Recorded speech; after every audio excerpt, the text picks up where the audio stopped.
Okay, hi everyone. Am I audible? कुछ thumbs up वगैरह react कर दो।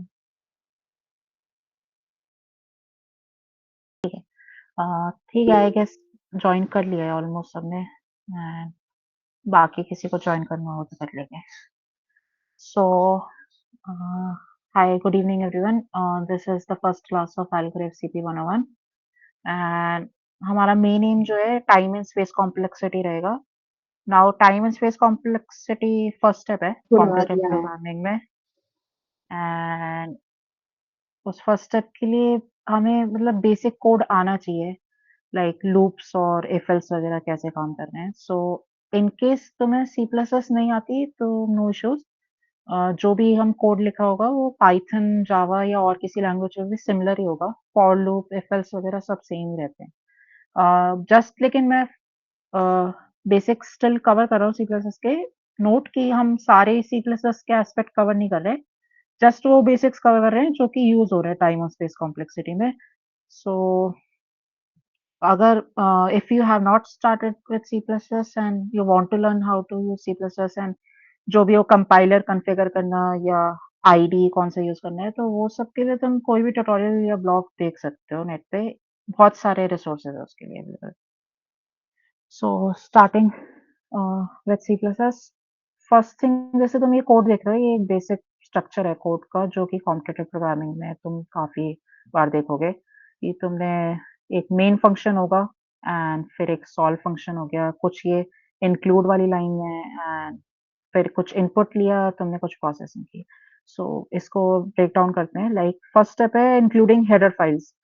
सो हेडर फाइल्स क्या होती है कि सी प्लस प्लस में ये फाइल्स जो है डेफिनेशंस प्रोवाइड करती हैं कुछ फंक्शंस और क्लासेस के लिए जो कि तुम डायरेक्टली यूज कर सकते हो। जैसे फॉर एग्जांपल तुम्हें इनपुट या आउटपुट लेना है तो उसके लिए cin और cout जैसे फंक्शंस हैं, तो ये तुम्हें दोबारा डिफाइन नहीं करने हैं खुद से स्क्रैच से। इंस्टेड तुम इनको डायरेक्ट यूज कर सकते हो। तो डायरेक्ट तुम कुछ फंक्शन यूज कर रहे हो तो उसकी कुछ डेफिनेशन होनी चाहिए एंड वो डेफिनेशन किसी एक फाइल में स्टोर होंगी। तो सी प्लस प्लस की एक स्टैंडर्ड लाइब्रेरी है जिसमें कई सारी हेडर फाइल्स हैं एंड वो हम इंपोर्ट करते हैं। जैसे पाइथन में भी ऐसे होता है, इंपोर्ट मैथ कर दिया तो मैथ के फंक्शंस आ गए। सिमिलरली सी प्लस प्लस में ऐसे हेडर फाइल्स कुछ है, जैसे iOS स्ट्रीम जो है वो इनपुट आउटपुट के लिए हेडर फाइल है। तो सिंपली तुम लिखोगे hashtag include iOS stream and string के फंक्शंस हैं, स्ट्रिंग तुम्हें स्टोर करनी होगी तो और उसके कुछ रिलेटेड फंक्शन है तो स्ट्रिंग लाइब्रेरी है। मैथ के लिए सी मैथ है। ऐसी कुछ डेटा स्ट्रक्चर्स है वेक्टर मैप, उनके लिए वेक्टर मैप है। ये डेटा स्ट्रक्चर्स अगेन हम नेक्स्ट क्लास में कवर करेंगे। सो बाकी ये सारी हेडर फाइल्स तुम एक एक करके इंपोर्ट कर सकते हो, इंक्लूड मतलब। लेकिन कॉम्पिटिटिव प्रोग्रामिंग में जनरली तुम ये देखोगे hashtag includes bits std c++.h। सो ये जो है वो सारी स्टैंडर्ड लाइब्रेरी की जो फाइल्स हैं वो सारी इंक्लूड कर देता है। Now this is not a good practice, but मतलब जनरल सॉफ्टवेयर इंजीनियरिंग में प्रैक्टिस यही है कि तुम्हें वो हेडर फाइल्स इंक्लूड करनी चाहिए जो कि यूज हो रही है। एंड कॉम्पिटिटिव प्रोग्रामिंग में ऐसा नहीं फॉलो करते। कॉम्पिटिटिव प्रोग्रामिंग में हम सिंपली ये लिख देते हैं ताकि हमें झंझट ही ना पड़े कि हम सोचें कि कौन सी फाइल इंक्लूड करनी है कौन से फंक्शन के लिए। सो सीपी में ऐसा कर सकते हो। एंड अगर तुम्हें हेडर फाइल्स के बारे में और ज्यादा जानना है, जो कि कॉम्पिटिटिव प्रोग्रामिंग के लिए इतना रिक्वायर्ड नहीं है, but if you want to know कि हाउ हेडर फाइल्स वर्क या कंपाइलिंग और लिंकिंग कैसे वर्क करती है, so you can refer to this website learn CPP chapters 0, 1 and 2। And also ये जो बिट्स std c++ मैंने मेंशन किया है, ये विंडोज में तुम डायरेक्टली यूज कर पाते हो इजीली। लेकिन अगर मैक ओएस यूजर्स हैं कोई यहाँ पे तो उन्हें सर्च करना पड़ेगा नेट पे कि बिट्स std c++ कैसे डायरेक्ट इंक्लूड करना हो पाए। उसके लिए उन्हें कुछ शायद डायरेक्टरी क्रिएट करनी पड़ती है बिट्स की एंड फिर उसमें std c++.h में डाल के कॉपी करना होता है। वो तुम सर्च करना, तुम्हें कोई ना कोई एक ब्लॉग मिल जाएगा उसके लिए। एंड नेक्स्ट स्टेप है कि हम सी प्लस प्लस प्रोग्राम जो लिखते हैं उसको हम कंपाइल करते हैं। सो जैसे डॉट सीपीपी फाइल है, उसको तुम कंपाइल करोगे, उससे एक एग्जीक्यूटेबल फाइल बनेगी एंड फिर उस एग्जीक्यूटेबल फाइल को तुम रन करोगे, उस पर तुम इनपुट टाइप करोगे, आउटपुट मिलेगा एंड ये बेसिक वर्कफ्लो है। कंपाइलेशन के लिए तुम्हें एक कंपाइलर चाहिए होगा। मल्टीपल कंपाइलर्स जो हैं वो है, एक जी प्लस प्लस है most commonly used and Windows के लिए तुम अगर ये इसको इंस्टॉल कर रहे हो तो MinGW तुम इंस्टॉल कर सकते हो। कैसे करना है अगेन उसके लिए ट्यूटोरियल्स नेट पे काफ़ी ईज़िली अवेलेबल है एंड उसमें तुम्हें कुछ ये करना पड़ता है कि फ़ोल्डर ज़िप फ़ोल्डर डाउनलोड होगा, उसको तुमने अनज़िप किया, उसको प्रोग्राम फाइल्स में डाला, like here if I can show ये मैंने यहाँ पे सी में रूट में डाल दिया MinGW64 एंड इसका जो पाथ है वो मेरे को सिस्टम एनवायरनमेंट वेरिएबल्स में डालना होता है। इसका ट्यूटोरियल देख लेना if you have not configured it. फिर कंपाइलेशन इज़ सिंपल कि टर्मिनल में तुम G++ लिखोगे, फाइल का नाम जो है प्रोग्राम फाइल एंड फिर डैश ओ यानी आउटपुट एंड आउटपुट फाइल का फिर नेम क्या होगा वो तुम लिख सकते हो। लाइक ये मैं करके दिखा देता हूँ। लाइक ये एक फाइल है ये एक फाइल है zdemo.cpp सो सिंपली मैं टर्मिनल खोलूँगा एंड अगर मेरे को कंपाइल करना है, मेरे पास G plus plus compiler already installed है इसलिए मैं यूज़ कर पा रहा हूँ। तो मैं इस फाइल का जो नाम है वो लिखूँगा एंड फिर आउट डैश ओ एंड फिर उसके बाद जो आउटपुट फाइल का नाम मेरे को चाहिए, से मैंने ज़ेड रख दिया नाम। तो इससे वो कंपाइल हो जाएगी फाइल एंड फिर ये फाइल जैसे तुम देख रहे हो यहाँ पे z.exe बन गई। सो मैं इसको सिंपली अब रन कर सकता हूँ एंड ये रन हो रही है। फिर मैंने टेस्ट केस प्रोवाइड कर दिए। तो ये जैसे यहाँ पे ये था कि एक number of test cases provide किए, फिर मैंने n प्रोवाइड किया एंड फिर मैंने एरे प्रोवाइड कर दी तो उससे सम आ गया। This is how you can run the file on the terminal and इसके अलावा इन केस तुम्हें अगर सिंपल क्लिक से रन करना है तो तुम उसको कॉन्फ़िगर कर सकते हो। लाइक एक जेसन फाइल कॉन्फ़िगर करनी होती है, उसके बाद सिंपली तुम एक क्लिक से रन कर सकते हो। उस जेसन फाइल में यही जो कमांड है C++ और फाइल का नेम और प्रोग्राम फाइल का नेम, ये उस जेसन फाइल में कहीं पे लिखा होगा कमांड्स में। इसके लिए अगेन तुम्हें काफ़ी ट्यूटोरियल्स मिल जाएँगे। कोई भी स्टार्टिंग विद C++ का ट्यूटोरियल होगा उसमें ये सब दे रखा होगा, how to run and compile a C++ program. For competitive programming, there is a very beginner friendly extension in VS Code. सो ये सीपी हेल्पर एक्सटेंशन जो है इससे तुम इजीली ये कर सकते हो कि ये सीपी हेल्पर एक्सटेंशन है, इसमें सिंपली तुम इनपुट यहाँ पे दोगे, एक्सपेक्टेड आउटपुट क्या है वो दोगे एंड फिर रन करोगे। सो लाइक इधर मैंने जैसे फॉर एग्जांपल 1 2 ये इनपुट दे दिया। एक्सपेक्टेड आउटपुट मेरे हिसाब से यही होना चाहिए कि सम लिखा हुआ है और फिर सम आए इस एरे का। सो मैं ये रन कर सकता हूँ एंड इससे मैं ये लाइक मेरे को दिखा देगा कि पास्ड है। इफ इससे डिफरेंट मैंने इससे एक्सपेक्टेड में 5 लिखा होता तो ये मेरे को दिखा देता कि ये टेस्ट केस फेल कर रहा है। सो इसमें मैं टेस्ट केसेस ऐड कर सकता हूँ। कॉम्पिटिटिव प्रोग्रामिंग में जैसे हमने इंट्रो सेशन में भी डिस्कस किया था, there are multiple test cases. उस पे तुम फाइल अपने प्रोग्राम को रन करते हो एंड वो फिर एक्सपेक्टेड आउटपुट उनका कुछ होता है पीछे बैकग्राउंड में, वो उससे वो मैच करता है। इफ सारे आउटपुट मैच करते हैं then your output program is working correctly. If कोई मैच नहीं करता तो तुम्हें रॉन्ग आंसर वर्डिक्ट मिल जाता है। सो ये तुम यहाँ पे इजीली कर पाते हो। एक्सटेंशन का लिंक मैंने डॉक में डाल दिया, ये डॉक शेयर्ड होगी वैसे। सो ये लिंक तुम देख सकते हो एंड काफ़ी बिगिनर फ्रेंडली है। इसके अलावा हाँ, ये जैसे ये आईडी है, ये मैंने वीएस कोड यूज़ किया है। सो ये एक लेआउट है। इसके अलावा सबलाइन भी एक आईडी है, वो भी तुम यूज़ कर सकते हो।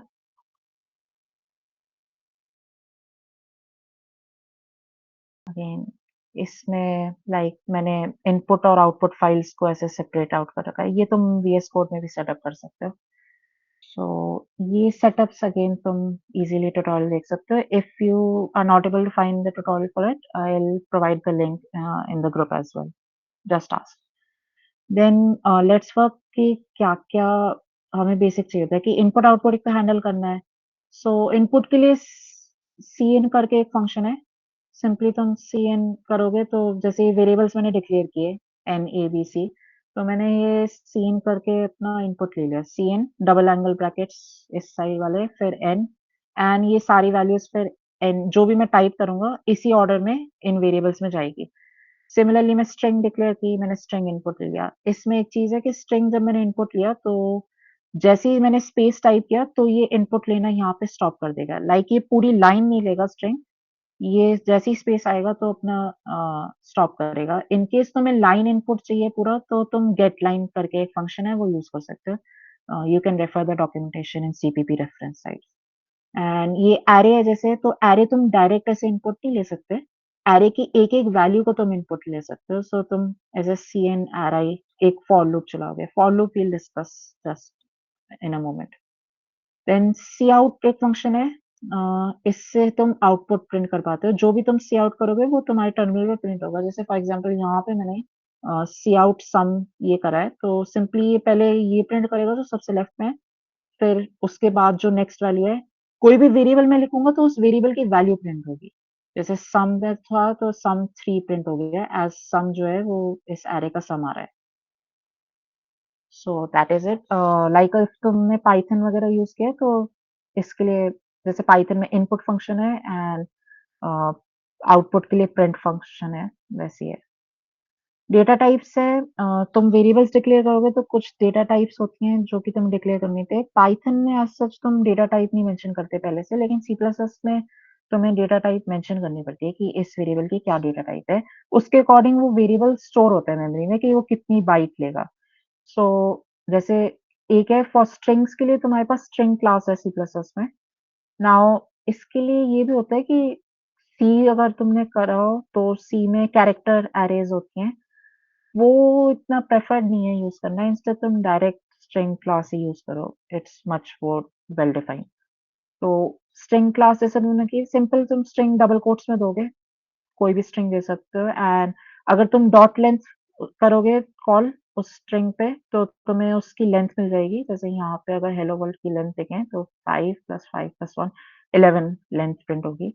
ऐसी कुछ फंक्शंस हैं इसके, जैसे सब str, इससे तुम्हें सब स्ट्रिंग मिल जाती है। एंड सब स्ट्रिंग में तुम अगर जो तुमने पहला पैरामीटर पास किया है वो होगा स्टार्टिंग इंडेक्स जहां से सब स्ट्रिंग ले। एंड जो सेकंड पैरामीटर है वो होगा लेंथ, तुम्हें कितनी चाहिए उस स्ट्रिंग की। जैसे मैंने अगर यहाँ पे 0,4 किया है तो ये मेरे को एच जीरो इंडेक्स, हाँ, इंडेक्सिंग होती है जो सी प्लस प्लस में, वो जीरो बेस्ड होती है कि पहली इंडेक्स जो है वो जीरो है, फिर सेकंड वन है, फिर थर्ड टू है, सो ऑन। सो ये चीज नोट रखना, एरे में भी सेम इंडेक्सिंग फॉलो हो रही है।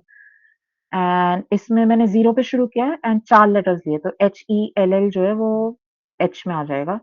एंड फिर मैंने 6 ऑनवर्ड अगर डब्ल्यू में लिया तो यहाँ स्पेस से लेके वर्ल्ड तक अपना उसमें आ जाएगा डब्ल्यू में, एंड ये प्रिंट होगा तो हेल एंड फिर वर्ल्ड प्रिंट होगा। अगर मैं पुशबैक फंक्शन यूज करूँ स्ट्रिंग में तो जो भी मैं कैरेक्टर दे रहा हूँ पैरामीटर में वो इस स्ट्रिंग के एंड पे डल जाएगा। एंड अगर मैं पॉप बैक करूँ तो जो भी कैरेक्टर एंड में है वो हट जाएगा। सो लाइक इससे अगर मैं इसके बाद प्रिंट कर रहा हूँ HW तो hello world print, hello world exclamation mark print होगा। इसके बाद मैं प्रिंट कर रहा हूँ पॉप बैक के बाद तो हेलो वर्ल्ड सिंपल प्रिंट होगा। नाउ इंटीजर वैल्यूज तो मैं काफी यूज करनी पड़ेगी, न्यूमेरिक वैल्यूज तो मतलब होंगी इनपुट में एंड आउटपुट में। एंड उसमें कुछ डेटा टाइप्स है, जैसे इंट है तो वो 4 बाइट्स का होगा, 32 बिट्स। नाउ अगर 32 बिट्स में स्टोर हो रहा है तो इसके नंबर्स जो है वो रेंज होगी -2^31 से 2^31 - 1। यानी जो एक बिट है वो बाइनरी फॉर्म में नंबर स्टोर होते हैं। सो 32 बिट्स हैं। अब तुम सोचोगे कि 32nd बिट का क्या हुआ, तो वो 32nd बिट जो है वो साइन के लिए स्टोर होगी कि अगर जीरो है कि उससे साइन स्टोर होगा, एज हम नेगेटिव नंबर्स को वंस कॉम्प्लीमेंट फॉर्म में स्टोर करेंगे। सो इसलिए जो रेंज है वो -2^31 से 2^31 - 1 है। लॉन्ग लॉन्ग है, ये थोड़ा ज्यादा बड़ा साइज है, लाइक 8 बाइट्स है इसमें और 64 बिट्स। सो इसमें तुम नंबर्स जो है -2^63 से 2^63 - 1 तक स्टोर कर सकते हो। कुछ चीजें जो मैंने इसमें मेंशन नहीं की है, लाइक ये सिर्फ मैंने साइन इंटीजर टाइप्स बताई है, इंट और लॉन्ग लॉन्ग। इसमें पॉजिटिव और नेगेटिव दोनों नंबर स्टोर हो पा रहे हैं। कुछ और भी टाइप्स होती है अनसाइंड इंटीजर, जैसे कि अनसाइन, अगर मैं इंट के पीछे अनसाइंड लगा दूं तो उसमें सिर्फ पॉजिटिव नंबर स्टोर होंगे। उससे रेंज हल्की सी इंक्रीज होगी कि 2^31 जैसे था तो 2^32 तक जाएगा, बट नेगेटिव नंबर्स फिर स्टोर नहीं हो पाएंगे। सिमिलरली अनसाइंड लॉन्ग है, उसमें फिर 0 से लेके 2^64 तक नंबर स्टोर होंगे, एंड सिर्फ पॉजिटिव नंबर्स मतलब स्टोर हो रहे हैं। नाउ अगर तुम किसी वेरिएबल में ऐसा नंबर स्टोर करते हो जो उसकी रेंज में नहीं है, तो वो ओवरफ्लो करता है। अगर मैंने इंट n डिक्लेयर किया, उसके बाद मैंने उसमें कोई नंबर स्टोर करने की कोशिश की जो कि 2 रेज़ टू पावर 31 माइनस 1 से ज़्यादा बड़ा है, तब फिर वो ओवरफ्लो करेगा। जो वैल्यू स्टोर होगी, स्टिल कोई वैल्यू स्टोर होगी, ऐसा नहीं कि एरर थ्रो करेगा। वैल्यू स्टोर होगी, बट सिंस वो 32 बिट्स है और 32 बिट्स में हम इससे बड़ा नंबर डिफाइन ही नहीं कर सकते, उसको एक्सप्रेस नहीं कर सकते, तो वो 32 बिट्स में किसी तरह कुछ रैप करेगा और उसमें फिर जो वैल्यू स्टोर होगी वो अनप्रेडिक्टेबल होगी। सो इसलिए मेक श्योर कि अगर तुम्हारी कोई भी कैलकुलेशंस हो रही हैं, उसमें अगर कोई वैल्यू इस रेंज से बाहर जा रही है, तो तुम लार्जर डेटा टाइप यूज़ करो। एंड कॉम्पिटिटिव प्रोग्रामिंग में जनरली लोग यही करते हैं कि इंट स्टोर नहीं करते। फॉर इंस्टेड वो इंट की जगह हमेशा लॉन्ग लॉन्ग ये यूज़ कर लेते हैं। So just to avoid overflow this is not a good practice, but करते हैं लोग। एंड अगेन, ये जो साइजेस मैंने दिए हैं, ये गारंटीड नहीं है। 4 बाइट्स, 8 बाइट्स, ये सी प्लस प्लस स्टैंडर्ड बस ये गारंटी करता है कि मिनिमम साइज कुछ होगा। रेस्ट जो है वो तुम्हारे कंप्यूटर आर्किटेक्चर पे डिपेंड करता है। कंप्यूटर आर्किटेक्चर से आई मीन कि प्रोसेसर का वो जैसे 32 बिट प्रोसेसर है, 64 बिट प्रोसेसर आर्किटेक्चर है, उसका रजिस्टर साइज कितना है एंड सो ऑन। सो वो तुम अपने कंप्यूटर पे देख सकते हो कि अगर मैं जैसे इंट एन वेरिएबल मैंने डिक्लेयर करा है, मैं सिंपली इसमें साइज ऑफ ऑपरेटर यूज करके एंड वेरिएबल अगर पास करूँ तो मेरे को उसकी कितनी बाइट्स हैं वो पता चल जाएंगी। ये तुम ट्राई आउट करके देख सकते हो। इसमें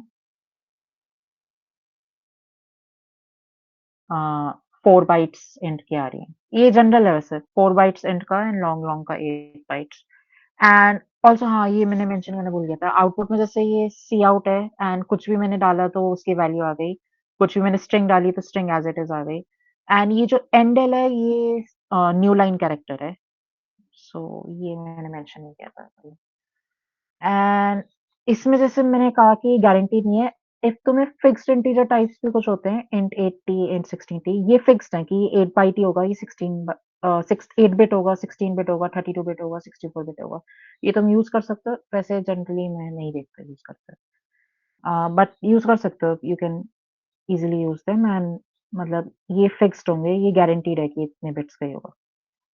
अगेन फिर ये जो है ये इंटीजर वैल्यूज थी। अगर डेसिमल वैल्यू स्टोर करनी है तो फ्लोट, डबल या लॉन्ग डबल है। फ्लोट में 4 बाइट्स हैं, सिंगल प्रिसिशन। 8 बाइट्स, डबल में 8 बाइट्स है, इसमें प्रिसिशन बेटर है।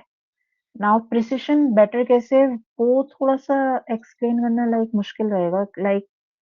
तुम लेटर जब कंप्यूटर आर्किटेक्चर पढ़ोगे उसमें तुम फ्लोटिंग पॉइंट नंबर्स कैसे स्टोर होते हैं कंप्यूटर सिस्टम में, उसमें तुम्हें ये चीज़ क्लियर हो पाएगी कि डबल प्रिसिशन और ये सिंगल प्रिसिशन में क्या फ़र्क है।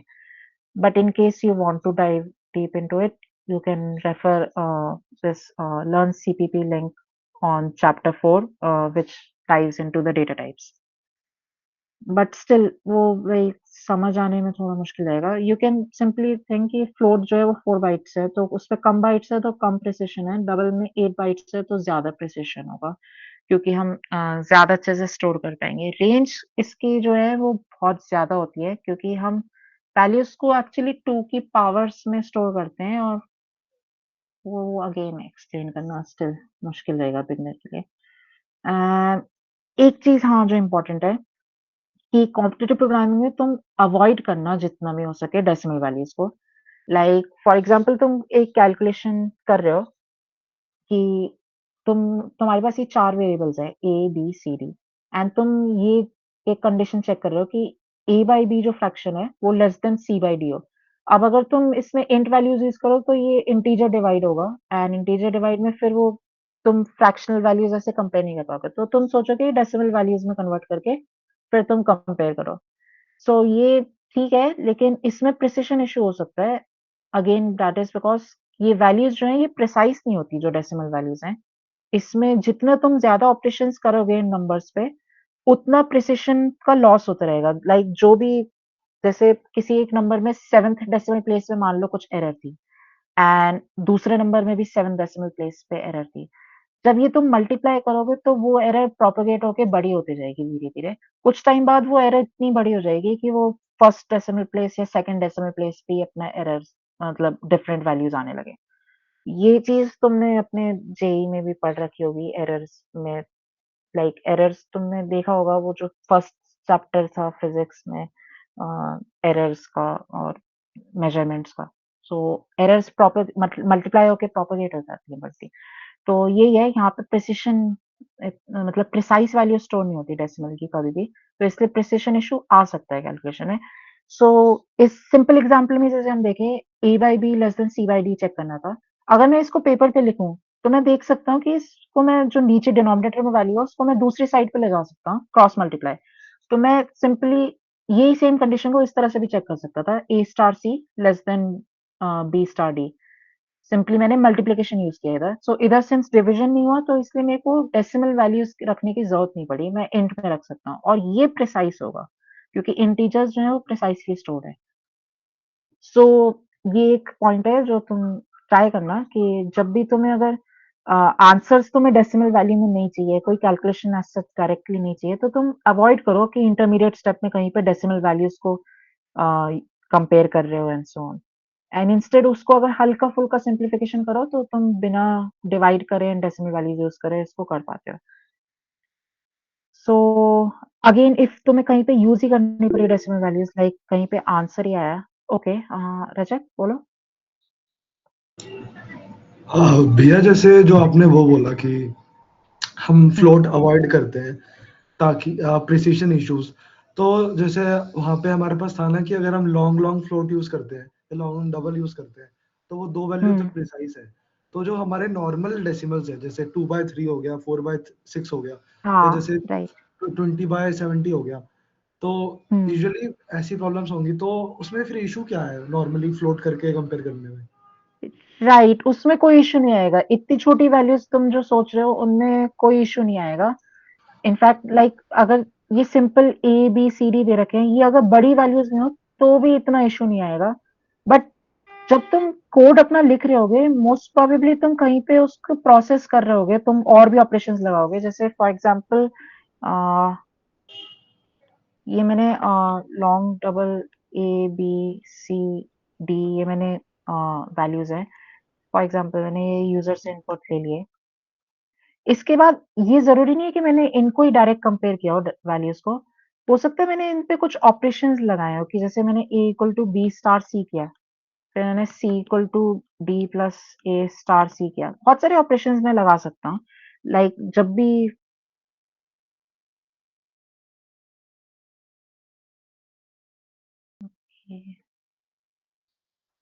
हाँ जब भी लाइक मैं कोई वैल्यूज में मतलब मैंने इनपुट ली या कुछ भी यूज कर रहा हूँ तो ये जरूरी नहीं है कि मैंने उन डायरेक्ट यूज किया हो, मैंने हो सकता है कुछ ऑपरेशंस लगाए हो।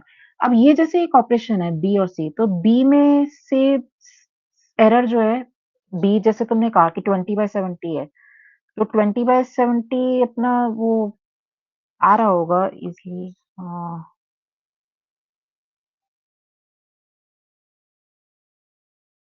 ये जैसे वैल्यू है 0.2857142। नाउ अगर ये से इतनी डेसिमल प्लेस तक स्टोर कर रहा है तो इसमें ऑब्वियसली कहीं पे एक राउंडिंग का अपना होगा इशू कि जैसे यहाँ पे 8 या 9 स्टोर कर रहा होगा मे बी।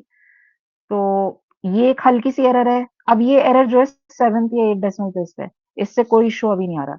बट अगर जैसे तुमने मल्टीप्लाई किया तो फिर ये जो प्रिसिशन है ये और अपना कम होते जाएगा कि ये फिफ्थ या फोर्थ या फिफ्थ डेसिमल प्लेस पे अपना डिफरेंस आने लगेगा।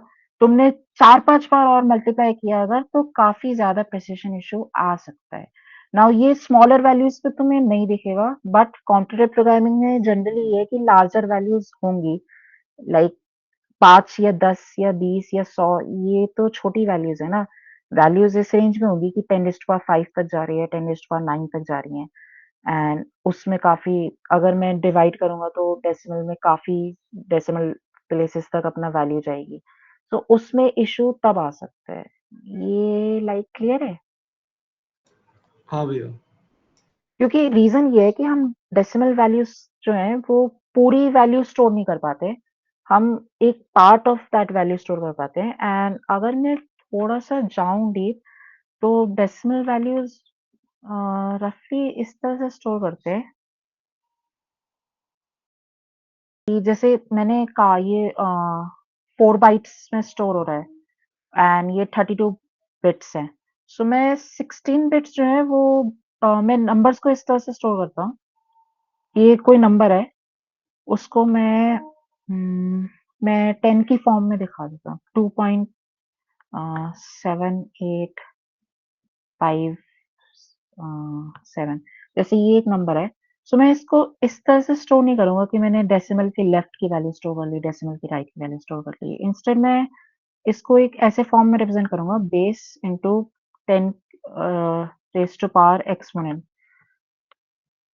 तो इसमें लाइक अगर मैं देखूँ तो ये 27857 multiplied with 10 raise to power 4 10 raise to power -4 है। तो इसमें मैं एक बेस स्टोर करूँगा 27857 एंड एक मैं एक्सपोनेंट वैल्यू स्टोर करूँगा -4। सो अब मैं अपने 32 बिट्स जो हैं, उनको डिवाइड करूँगा कि मैं उस 32 बिट्स में से कुछ बिट्स जो हैं वो बेस स्टोर करने के लिए यूज़ करूँगा और कुछ बिट्स मैं एक्सपोनेंट स्टोर करने के लिए यूज़ करूँगा। सो एक ट्रेड ऑफ रहेगा इसमें कि मैं बेस कितना लॉन्गर रखूँ, एक्सपोनेंट कितना लॉन्गर रखूँ। रफली ऐसा मान सकते हो कि हाफ बिट्स जो हैं वो 16 बिट्स बेस के लिए यूज़ हो रही होंगी, 16 बिट्स एक्सपोनेंट के लिए यूज़ होंगी। सो अगेन अब इसमें जो वैल्यू है वो जब बहुत ज़्यादा डेसिमल प्लेसेस तक हो तो वो प्रिसाइज़ली स्टोर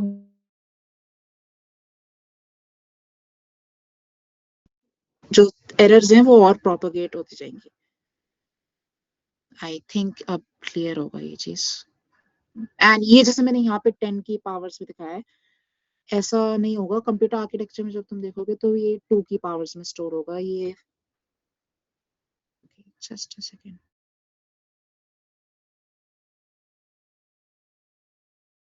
आवाज आ रही है मेरी? हाँ भैया। हाँ हाँ ठीक है। सो ये 10 की पावर्स की जगह 2 की पावर्स होंगी, क्योंकि हम कंप्यूटर में जब भी स्टोर करते हैं तो बाइनरी फॉर्म में स्टोर करते हैं। ये नंबर बाइनरी फॉर्म में कन्वर्ट होगा एंड ये बेस और एक्सपोनेंट में डिवाइड होंगी बिट्स। सो ये जस्ट एक ब्रीफ है। एक्सक्यूज मी भैया, हाँ जैसे जो ये नोट 1 है, तो इसमें जैसे हमने कंपेयर करा कि a by B less than c by D है, तो नेक्स्ट लाइन में हमने यही करा ना कि हम इनको क्रॉस मल्टीप्लाई करके कंपेयर कर लेंगे इंस्टेड। राइट। ये मतलब ये दोनों जो मैंने कंपेयर कर रहे हैं, ये दोनों सेम ही कंपैरिजन कर रहे हैं। तो बट a एक इंटू में डी तुम नहीं देख रहे हो होगा, कि फिर a इंटू डी नहीं होगा। Oh sorry my bad. हाँ ये सही सॉरी पॉइंट है। Sorry, okay A into D है एंड बी इंटू सी है। ओके ठीक है। हाँ क्रॉस मल्टीप्लाई में ए इंटू डी और बी इंटू सी, मतलब जो डिनोमिनेटर है उसको दूसरी साइड ले गए। Nice, thanks for pointing out the error. So यही है, मतलब इस एग्जांपल का पॉइंट यही था। इसमें तो मैं इतना मतलब नहीं दिख रहा कि प्रिसिशन इशू क्यों आ रहा है, क्यों नहीं आ रहा। बट प्रिसिशन इशू आता है तो वो वो ना आए उसके लिए तुम ये कोशिश करना कि क्रॉस मल्टीप्लाई वगैरह करके सिंप्लीफाई करके एक्सप्रेशंस में बिना डिवाइड करे सिंपली इंट में काउंट कर पाओ कैलकुलेशन। अनलेस किसी क्वेश्चन में तुम्हें पूछा ही गया है डेसिमल वैल्यू में ही आंसर करना है, तब तुम्हें डेसिमल वैल्यू ऑब्वियसली यूज करनी पड़ेगी। एंड तब वो क्वेश्चन में ये चीज भी एक लिखी होगी हमेशा कि आउटपुट, जैसे मेरे को एक रियल नंबर वैल्यू प्रिंट करनी है, तो वो चेकर फिर कैसे चेक करेगा, क्योंकि उसने भी कुछ प्रोसेसिंग की है, उसके कुछ अलग वैल्यू आ सकती है, मेरी कुछ अलग वैल्यू आ सकती है। तो वो एक चीज ये लिखता है कि जो भी आंसर तुम्हारा, अगर वो 10⁻⁻6 से आप क्लास के बाद, हाँ ये फाइल मैं शेयर कर दूंगा। तभी तो गूगल डॉक बनाई है ताकि लिंक शेयर कर दूं मेरे। तो ये आउटपुट, जैसे डेसिमल वैल्यू वाली जो भी प्रॉब्लम होगी उसमें ये लिखा होगा हमेशा कि जो भी तुम आउटपुट करोगे आंसर, अगर वो चेकर के करेक्ट आंसर की 10⁻⁻6 तक की रेंज में है, यानी 6 डेसिमल प्लेस तक वो करेक्ट सेम मैच कर रहा है, तब वो अपना करेक्ट आएगा, नहीं तो वो रॉन्ग आंसर वर्डिक्ट दे देगा। तो तुम्हें ये ध्यान रखना होगा कि उतना प्रिसिशन रहे। सो अगर ऐसा रहता है तो फ्लोट और डबल यूज करने की जगह डायरेक्ट लॉन्ग डबल यूज कर लेना। This is just an advice. Okay, then next पढ़ते हैं बुलियन वैल्यूज ट्रू और फॉल्स के लिए। ये फ्लैग, अच्छा हाँ, बुलियन वैल्यूज जो है मतलब ट्रू और फॉल्स जो है वो कॉमन चीज है कि तुम अगर ट्रू है तो तुम कुछ करोगे, अगर फॉल्स है तो तुम कुछ करोगे, तो उसको तुम स्टोर कर सकते हो वेरिएबल में। कि जैसे मैंने फ्लैग वेरिएबल यहाँ पे डिक्लेयर किया बुलियन वेरिएबल, तो उसमें ट्रू या फॉल्स वैल्यू ही आएगी। अगर मैं उस वेरिएबल को किसी कंडीशन में दूं इफ के, तो अगर वो फ्लैग ट्रू है तब ये वाला ब्लॉक एग्जीक्यूट होगा सी आउट यस, अगर फॉल्स है तो ये ब्लॉक एग्जीक्यूट होगा। सिमिलरली यहाँ पे मैंने नॉट फ्लैग किया है, ये ऑपरेटर जो है एक्सक्लेमेशन मार्क की नॉट होता है, ये बाइनरी नॉट ऑपरेटर है।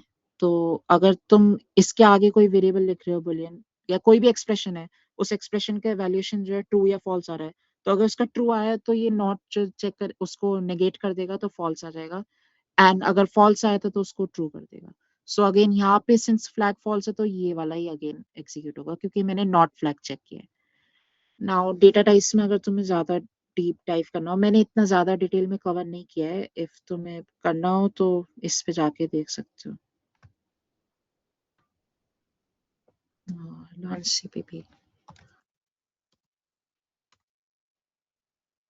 ये जस्ट इन केस तुम्हें डेप्थ में करना हो, इसमें मैंने जो भी ये वाली चीजें मेंशन की थी, जैसे हेडर फाइल्स जो है वो कैसे कंपाइल वगैरह हो रही है, multiple C plus S files कैसे कंपाइल होती हैं, वो सब वो इस पे तुम जाके देख सकते हो।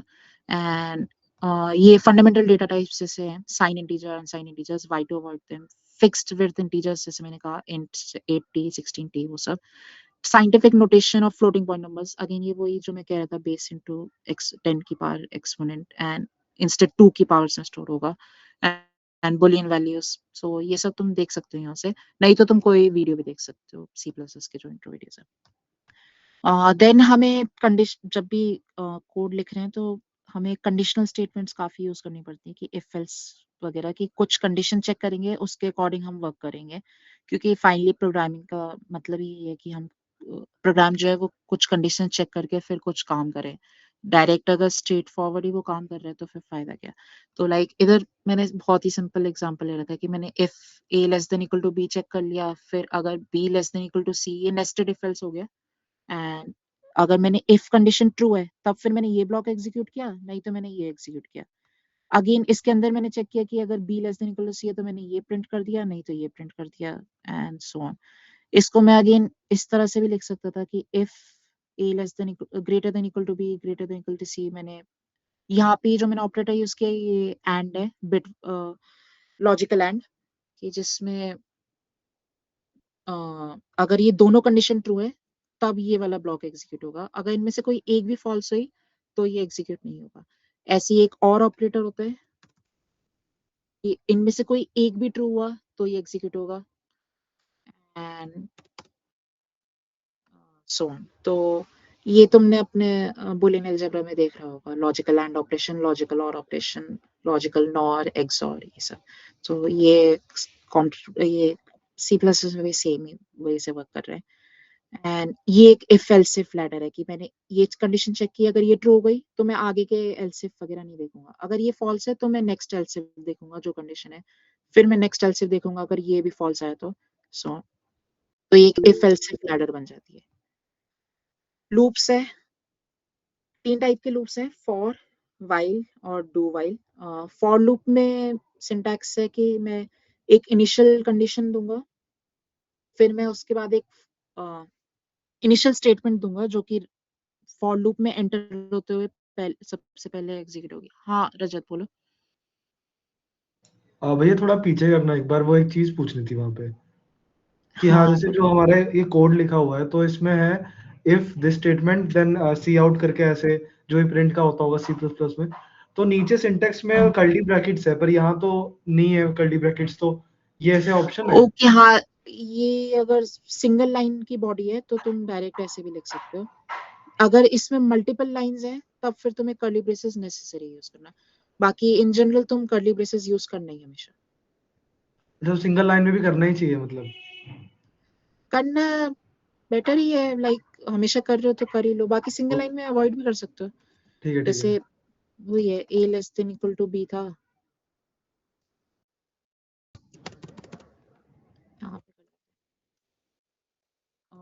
ये मैंने कंडीशन लिखी ना, if a less than equal to b। अगर मेरे पास सिंगल लाइन है तो मैं यहाँ पे डायरेक्ट कर सकता हूँ, ये सिंगल लाइन एग्जीक्यूट हो जाएगी इसके लिए, मतलब बॉडी अगर सिंगल लाइन की है। लेकिन अगर दो लाइंस हैं तब फिर अगर मैंने इस तरह से लिखा बिना कर्ली ब्रेसेस के, तो सिर्फ पहली लाइन एग्जीक्यूट होगी, दूसरी लाइन को वो बॉडी नहीं मानेगा इफ की। अगर मेरे को बॉडी ऑफ स्टेटमेंट्स एग्जीक्यूट करनी है तो मैं कर्ली ब्रेसेस यूज करना नेसेसरी है।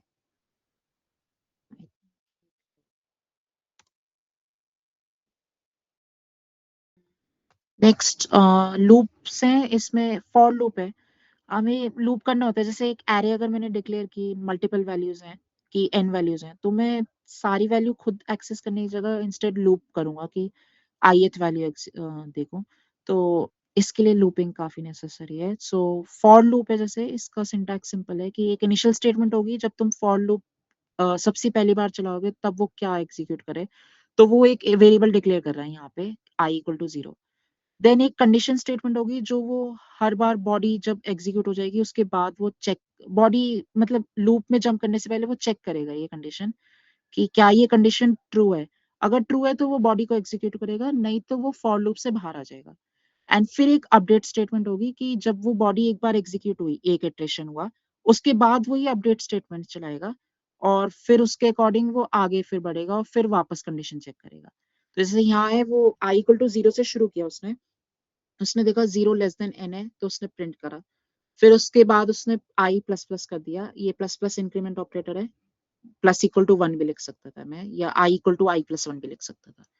सो प्लस प्लस किया, 1 हुआ, 1 प्रिंट, 1 लेस देन 5 है, मैंने प्रिंट किया, तो 0 1 2 3 4 तक प्रिंट हो जाएगा। फिर जैसे ही i 5 हुआ तो वो इक्वल आ गया, लेस देन नहीं है, तो मैंने फिर ब्रेक कर दिया, लूप से बाहर आ गया। अगेन इसको मैं वाइल लूप में भी लिख सकता हूँ कि मैंने जो भी इनिशियल स्टेटमेंट थी वो मैंने पीछे लिख दी वाइल लूप के बाहर। फिर वाइल में मैं सिंपली कंडीशन चेक कर रहा हूँ और एक बॉडी एग्जीक्यूट कर रहा हूँ। अब ये बॉडी में नेसेसरी है कि कुछ अपडेट स्टेटमेंट हो, नहीं तो ये इनफाइनाइट लूप में चलते जाएगा। यहाँ पे भी फॉर लूप में भी चीज जरूरी है कि एक कुछ अपडेट ठीक से इस तरह से हो रहा हो कि ये टर्मिनेट हो लूप। अगर ऐसा हो कि आई लेस देन एन कभी हो ही नहीं पा रहा, मान लो यहाँ पे मैंने आई माइनस माइनस कर दिया, तो वो 0 -1 एंड देन सो ऑन करते जाएगा, तो उसमें वो कभी भी 5 से कम ही हमेशा रहेगा। तो इसलिए चलते ही रहेगा। इनफाइनाइट लूप होगा तो अपना वही है, इनफाइनाइट चलते रहेगा कोड। सो ये अवॉइड करना नेसेसरी है। एंड अगेन एक डू वाइल लूप है, जैसे इसमें तुम देख रहे हो ये एंट्री कंट्रोल लूप्स हैं। इसमें एंट्री पे हमने एक कंडीशन चेक की है कि i less than n check कर लिया एंट्री पे। ये डू वाइल लूप जो है ये एग्जिट कंट्रोल लूप है, इसमें हम एग्जिट पे चेक करते हैं कि जैसे पहली बार तो ये बॉडी एग्जीक्यूट होगी एक बार कम से कम, फिर वो एग्जीक्यूट होने के बाद अपना, यहाँ पे अगेन मैंने कंडीशन मिस करी है, जैसे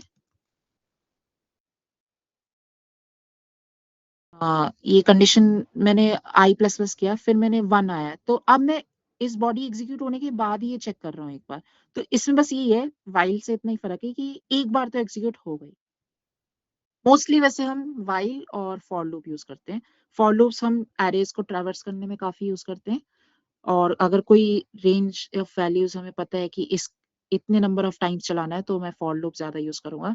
अगर मेरे को ये सब नहीं पता है नंबर ऑफ टाइम्स कितनी बार चल रहा है, कुछ कंडीशन ऐसे कॉम्प्लिकेटेड सी चेक करनी पड़ रही है, तो मैं वाइल लूप यूज करूंगा।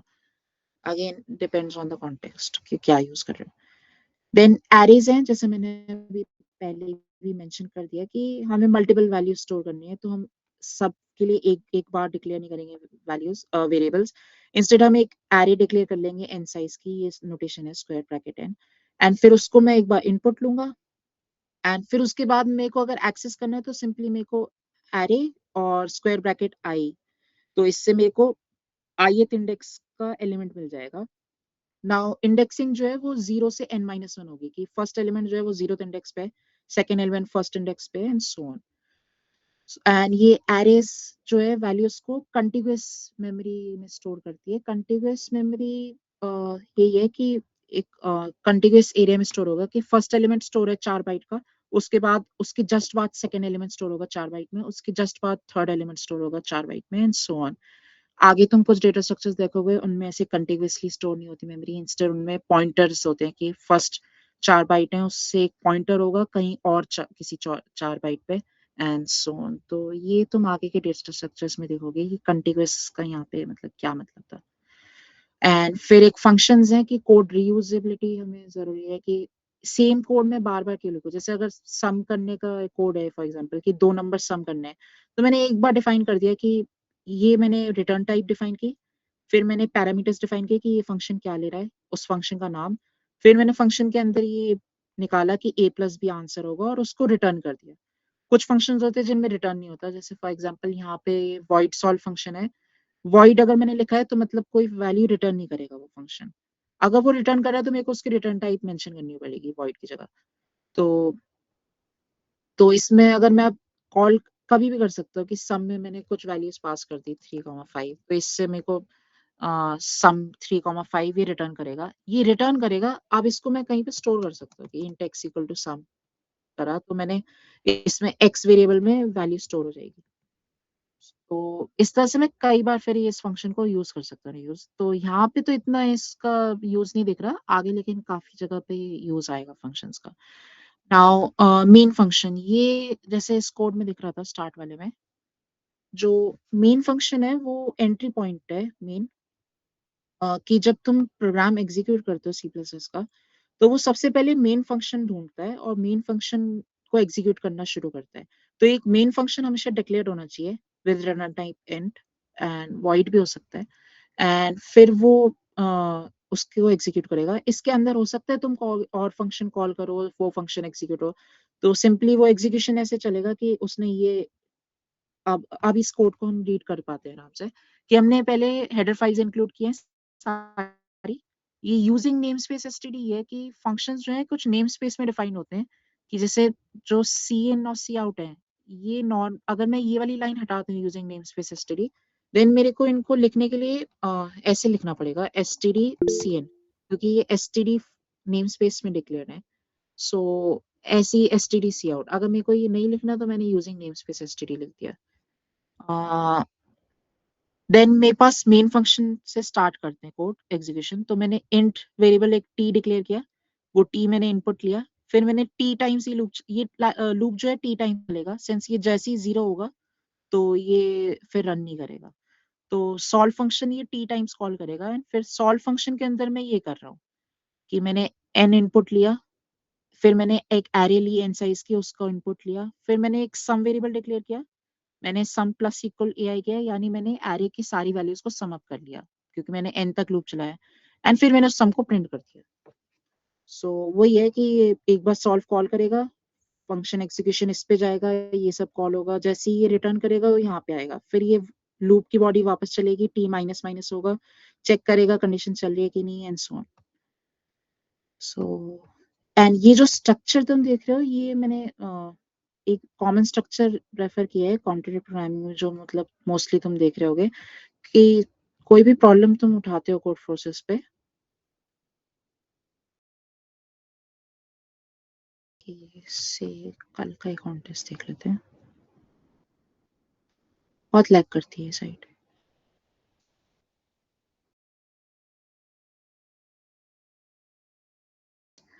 ओके, सो इसमें तुम जैसे देखोगे कि इनपुट दे रखा है, हर क्वेश्चन में ये मेंशन होता है, जैसे हमने इंट्रो सेशन में भी डिस्कस किया था कि इनपुट सेक्शन मेंशन है, फिर आउटपुट सेक्शन मेंशन है।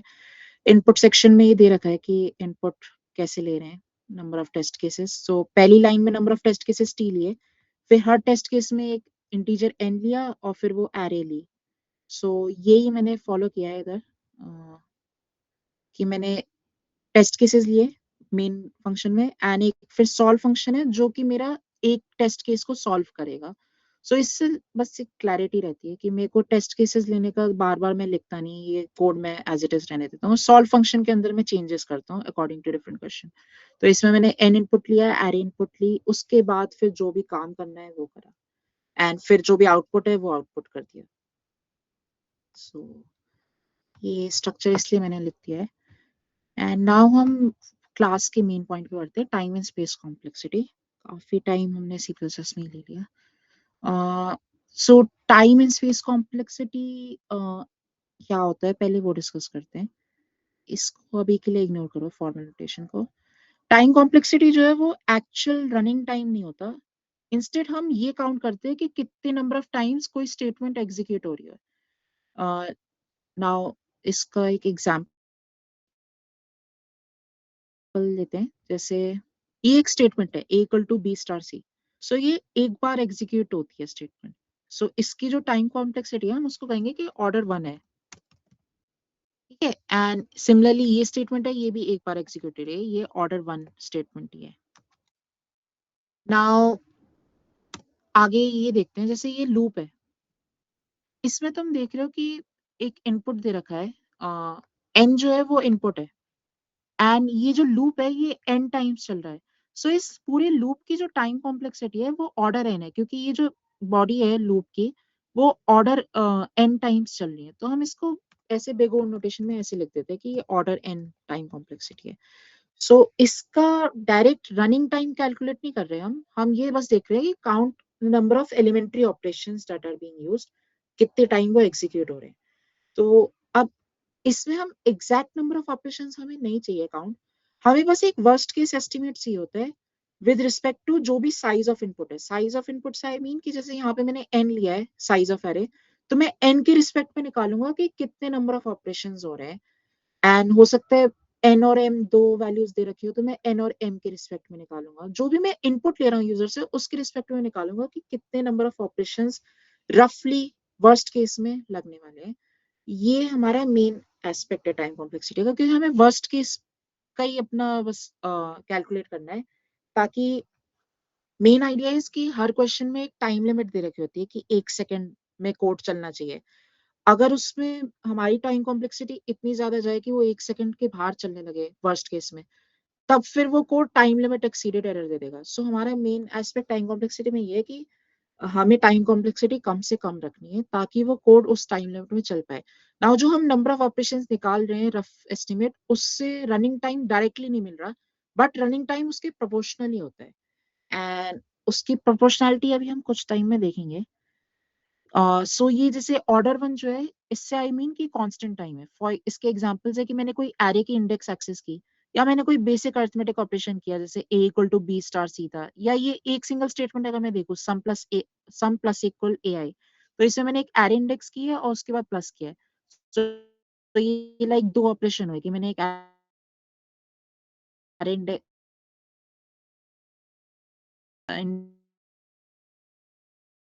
को एक्सेस किया, फिर उसके बाद एक प्लस। अगर मैं इनको एडअप भी करूं तो ये लीनियर टाइम, जैसे एरे ट्रैवर्सल किया, ये समिंग एलिमेंट्स किया, जैसे इसमें तुम्हें दिख रहा है ये पूरे कोड की अगर मैं टाइम कॉम्प्लेक्सिटी देखूं तो यहाँ पे फॉर लूप जो है ये एन टाइम चल रहा है। सिमिलरली ये वाला फॉर लूप भी एन टाइम चल रहा है, तो इसका ऑर्डर एन हुआ, इसका ऑर्डर एन हुआ। सो मैं ऑर्डर 2n नहीं लिखूंगा, ऑर्डर n ही लिखूंगा, क्योंकि 2 एक कांस्टेंट है, उससे मैटर नहीं करता। हमें बेसिकली बस जो इनपुट साइज है उसके रिस्पेक्ट में देखना है, कॉन्स्टेंट्स को हम इग्नोर करते हैं टाइम कॉम्प्लेक्सिटी में।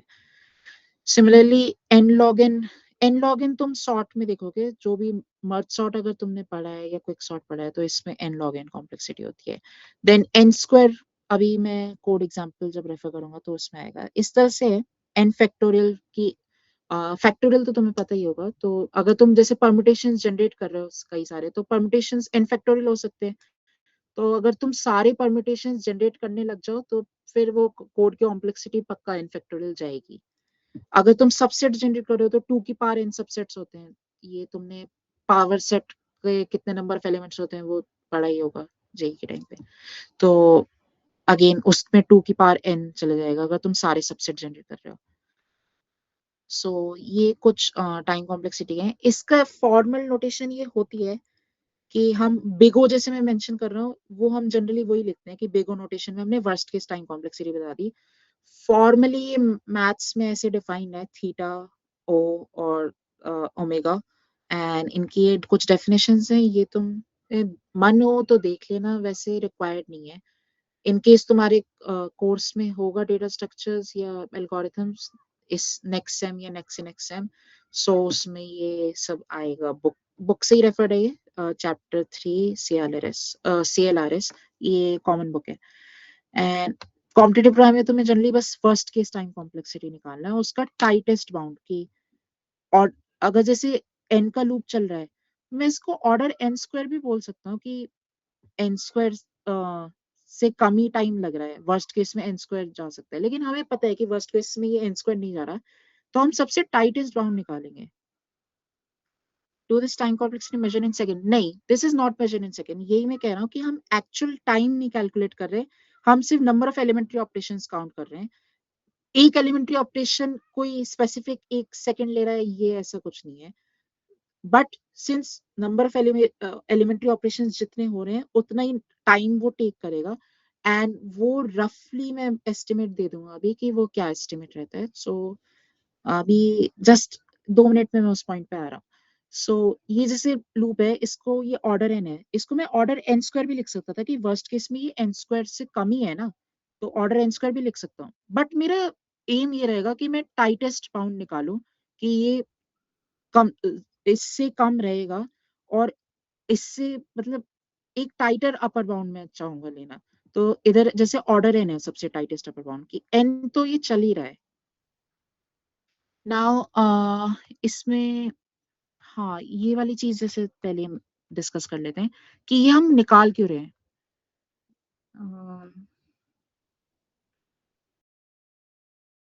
ओके, हाँ, सो सारी जो प्लेटफॉर्म्स होते हैं उसपे तुम्हें टाइम लिमिट इस तरह से दे रखे होते हैं कि 1 सेकंड है या 2 सेकंड है या 4 सेकंड है। रफली तुम ये एस्टिमेट कर सकते हो कि जो भी तुमने टाइम कॉम्प्लेक्सिटी वर्स्ट केस की निकाली है उसको तुम कैलकुलेट करोगे, जो भी कंस्ट्रेंट्स, जैसे तुम्हें पिछले क्वेश्चन में मैं देख रहा था सीएफ के क्वेश्चन में, उसमें दे रखा था, जैसे नॉर्मली यही रहता है कि ये टेस्ट केस दिया है, इसमें कंस्ट्रेंट्स दे रखे ना कि n की मैक्स वैल्यू इतनी है, t की मैक्स वैल्यू इतनी है। सो तुम टाइम कॉम्प्लेक्सिटी निकालोगे, उसमें ये वैल्यूज प्लग इन करोगे, एंड फिर जो नंबर ऑफ ऑपरेशंस आए उसको तुम कंपेयर करोगे। अगर वो 10⁸ तक तुम रफली मान सकते हो कि 10⁸ तक ऑपरेशंस जो है वो 1 सेकंड लेते हैं, एंड तो कोशिश करो कि तुम्हारी कॉम्प्लेक्सिटी जो है वो 10⁸ तक ही जाए या 10⁸ तक वर्स्ट केस में। उससे ज्यादा जैसी गई, जैसे अगर 10⁹ तक गई, हम यहाँ पे और मैग्नीट्यूड की बात करेंगे ऑर्डर की कि 10 की पावर्स में कितना जा रहा है, क्योंकि 2 इंटू 10⁸ हो या 1 इंटू 10⁸, उसमें इतना फर्क नहीं आएगा। फर्क आएगा 10⁹ जैसे हुआ, तो अगर 10⁸ 1 सेकंड ले रहे थे तो 10⁹ जो है वो 10 सेकंड लेंगे। ऐसे अगर 10⁻10 हो गया तो वो 100 सेकंड लेंगे। जैसी एक एक ऑर्डर जैसे जैसे बढ़ते जाता है तो एक्सपोनेंशियल ग्रोथ होती जाती है। इसलिए यूजुअली जैसे टाइम लिमिट्स 1 या 2 सेकंड होती है, कभी कभी 4 सेकंड होती है कुछ एडवांस प्रॉब्लम्स में, उससे ज्यादा कभी नहीं होती। तो तुम मान के चल सकते हो कि 10⁸ से ऊपर अगर तुम्हारी टाइम कॉम्प्लेक्सिटी जा रही है तो वो टाइम लिमिट एक्सीडेड एरर देगा। इसलिए तुम पहले जो भी सोल्यूशन लिखो उसकी टाइम कॉम्प्लेक्सिटी निकालो, उसमें वैल्यूज प्लग इन करो, जो भी मैक्स कंस्ट्रेंट्स हैं क्वेश्चन में गिवन, जैसे यहाँ पे फॉर एग्जांपल तुम देख सकते हो n का 4 इंटू 10⁵ दे रखा है, वो प्लग इन करो और उसको देखो कि अपना टाइम कॉम्प्लेक्सिटी एक्सीड तो नहीं कर रही, एंड अगर कर रही है तो फिर मतलब तुम्हें ऑप्टिमाइज करना पड़ेगा सोल्यूशन को। ऑप्टिमाइजेशन से ये मतलब नहीं है कि तुम ये करने लगो कि जैसे यहाँ पे फॉर एग्जांपल 2 चीजें हो रही होती, सम ai इक्वल टू ai, तो यहाँ पे 2 स्टेटमेंट है, तुम ये नहीं ऑप्टिमाइज करोगे कि ये 2n ऑपरेशंस लग रहे हैं तो उसको तुम n ऑपरेशंस कर दो, इससे फर्क नहीं आएगा इतना। फर्क आएगा कि तुम n स्क्वायर से n पे जाओ, n क्यूब से n स्क्वायर पे जाओ, या n से log n पे जाओ, या n से स्क्वायर रूट n पे जाओ। मतलब ये जो ऑर्डर कॉम्प्लेक्सिटी क्लासेस हैं, इनमें जब तुम चेंज करोगे तब फर्क आएगा। ये कॉम्प्लेक्सिटी क्लासेस मैंने शायद मेंशन कर रखी हैं। खैर, अब थोड़ा सा टाइम कॉम्प्लेक्सिटी कैसे निकालते हैं उसके एग्जांपल्स देख लेते हैं। काफी एग्जांपल्स हैं, जैसे ये कोड है, इसकी कॉम्प्लेक्सिटी तुम्हारे हिसाब से क्या होगी बिगो नोटेशन में? कोई चैट में लिखना चाहे तो। Order 1, right. सो इसमें भले ही 2 स्टेटमेंट हो, बट दो, इसको मैं यानी 2 ऑपरेशंस है बट स्टिल कांस्टेंट है, right Tanishq, you are right, order 1। Then ये नेक्स्ट कोड है इसकी, इसकी भी ऑर्डर 1 है, राइट। सो कितनी भी नंबर ऑफ स्टेटमेंट्स हो, अगर वो इनपुट साइज पे डिपेंड नहीं कर रही, तो अगर मैं 10 स्टेटमेंट लिखूं, 100 स्टेटमेंट लिखूं, एंड वो सब कांस्टेंट टाइम में काम कर रहे हैं, तो मैं उसको ऑर्डर 1 ही लिखूंगा।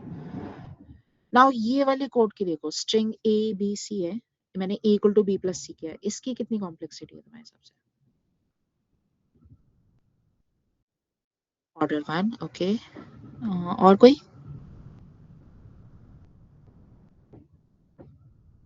ओके, सो इसकी ना ऑर्डर 1 नहीं है, ये जस्ट पहले हमने एग्जांपल देखे थे, इसमें इंटीजर टाइप्स थी, ये फंडामेंटल डेटा टाइप है, सो इसमें कोई ऑपरेशन हो रहा है वो ऑर्डर 1 में हो रहा है। बट स्ट्रिंग्स जो है उनकी कुछ लेंथ होती है, जैसे मैंने अगर एक स्ट्रिंग है वो से इस लेंथ की है, बी एक स्ट्रिंग है वो कुछ लेंथ की है, एंड सो ऑन, सी एक स्ट्रिंग है वो कुछ लेंथ की है, से इसकी लेंथ n है, इसकी लेंथ m है, एंड इसकी लेंथ k है। आई एम अज्यूमिंग कि ये यूजर से इनपुट हो रहे हैं, सो अगर इनकी लेंथ n m की है, आप सोचो कि टाइम कॉम्प्लेक्सिटी तुम्हारे हिसाब से कितनी जा रही है? ऑर्डर n स्टार m, नहीं स्टार तो नहीं, मल्टीप्लाई नहीं हो रही यहाँ पे, हाँ ऑर्डर n बोल सकते हो यहाँ पे, जैसे b प्लस सी हो रहा है, right, l plus m plus n, हाँ यही है कि मैं b प्लस सी कर रहा हूँ, तो b और c की जैसे m और k लेंथ है, तो मेरे को रफली ये जब ऐड होंगी तो ऑर्डर m प्लस के ऑपरेशंस होंगे, क्योंकि स्ट्रिंग का एक एक कैरेक्टर, स्ट्रिंग जो है कई सारे कैरेक्टर्स को कंटेन करे, इंट जो है वो एक वैल्यू को कंटेन करता था, तो जैसे ही मैं अगर दो स्ट्रिंग्स कंकैटिनेट कर रहा हूँ, हाँ ये एक और चीज है, प्लस ऑपरेटर में स्ट्रिंग्स के साथ यूज करूँ तो कंकैटिनेट होती है स्ट्रिंग्स। सो जब भी मैं स्ट्रिंग्स को कंकैटिनेट कर रहा हूँ तो जो सेकंड स्ट्रिंग है वो अपना पीछे पुशबैक होते जाएगी एक एक कैरेक्टर कर करके। सो अगर वो एक एक करके पुशबैक हो रही है तो जो भी उसकी लेंथ है के, उतना वो पुशबैक करने का होगा। फिर जब असाइनमेंट हो रहा है ए इक्वल टू बी प्लस सी, ए में जो भी है उससे फर्क नहीं पड़ेगा, इंस्टेड बी और सी की जो भी लेंथ्स है वो एडअप होके अब ये एक स्ट्रिंग बनी, उसको मैं असाइन कर रहा हूँ ए में, तो वो कॉपी होगी ए के अंदर, तो उतनी जितनी टोटल लेंथ ऑफ स्ट्रिंग है वो उतना नंबर ऑफ ऑपरेशन लग रहे हैं ए में कॉपी करने में, तो ये ऑर्डर एम प्लस के है। ये एग्जांपल इसलिए रखा था कि यहाँ पे ऑर्डर 1 लगता है बट नहीं है। सो अगेन इफ तुम कहीं पे दो स्ट्रिंग्स कंपेयर कर रहे हो तो वो ऑर्डर 1 कंपैरिजन नहीं है, वो order of length of string है। अगर लेंथ ऑफ स्ट्रिंग वेरी कर रही है बहुत ज्यादा कि वो इनपुट मान लो गिवन थी एंड इनपुट साइज 10⁵ तक जा रहा है, तो तुम कहीं पे भी ये कंपैरिजन करोगे तो 10⁵ तक चला जाएगा, तो इसलिए इसको ऑर्डर 1 मत मानना। नाउ नेक्स्ट कोड पे बढ़ते हैं, ये फॉर लूप है, इसकी क्या कॉम्प्लेक्सिटी लगती है? ऑर्डर इन, राइट, सिंपल ही था। एंड ये है जैसे इसमें दो लूप चल रहे हैं, ये भी ऑर्डर एन ही है, क्योंकि इसमें दो बार भले ही चल रहे हो तो 2n ऑपरेशंस हुए, बट अगेन हमारा कांस्टेंट्स को हम अपना इग्नोर करते हैं, हम बेसिकली इनपुट साइज के रिस्पेक्ट में निकालते हैं कि कितनी कॉम्प्लेक्सिटी है। कांस्टेंट 2n n सेम बात है। एंड देन इसमें देखते हैं, इसमें ये मैं नेक्स्ट पेज पे ले जाता हूँ, ये है, इसमें n और m है, तो इसमें क्या कॉम्प्लेक्सिटी है?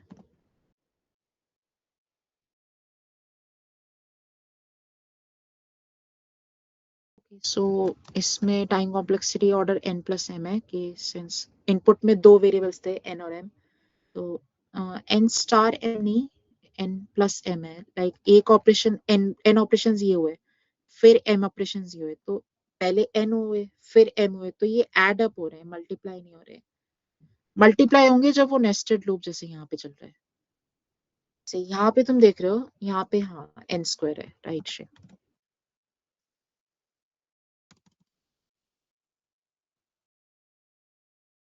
यहाँ पे ऑर्डर n स्क्वायर इसलिए है क्योंकि मैंने बाहर का लूप जैसे n टाइम चलाया और अंदर का लूप भी n टाइम चल रहा है, तो ये n इंटू n हो गया, तो n स्क्वायर।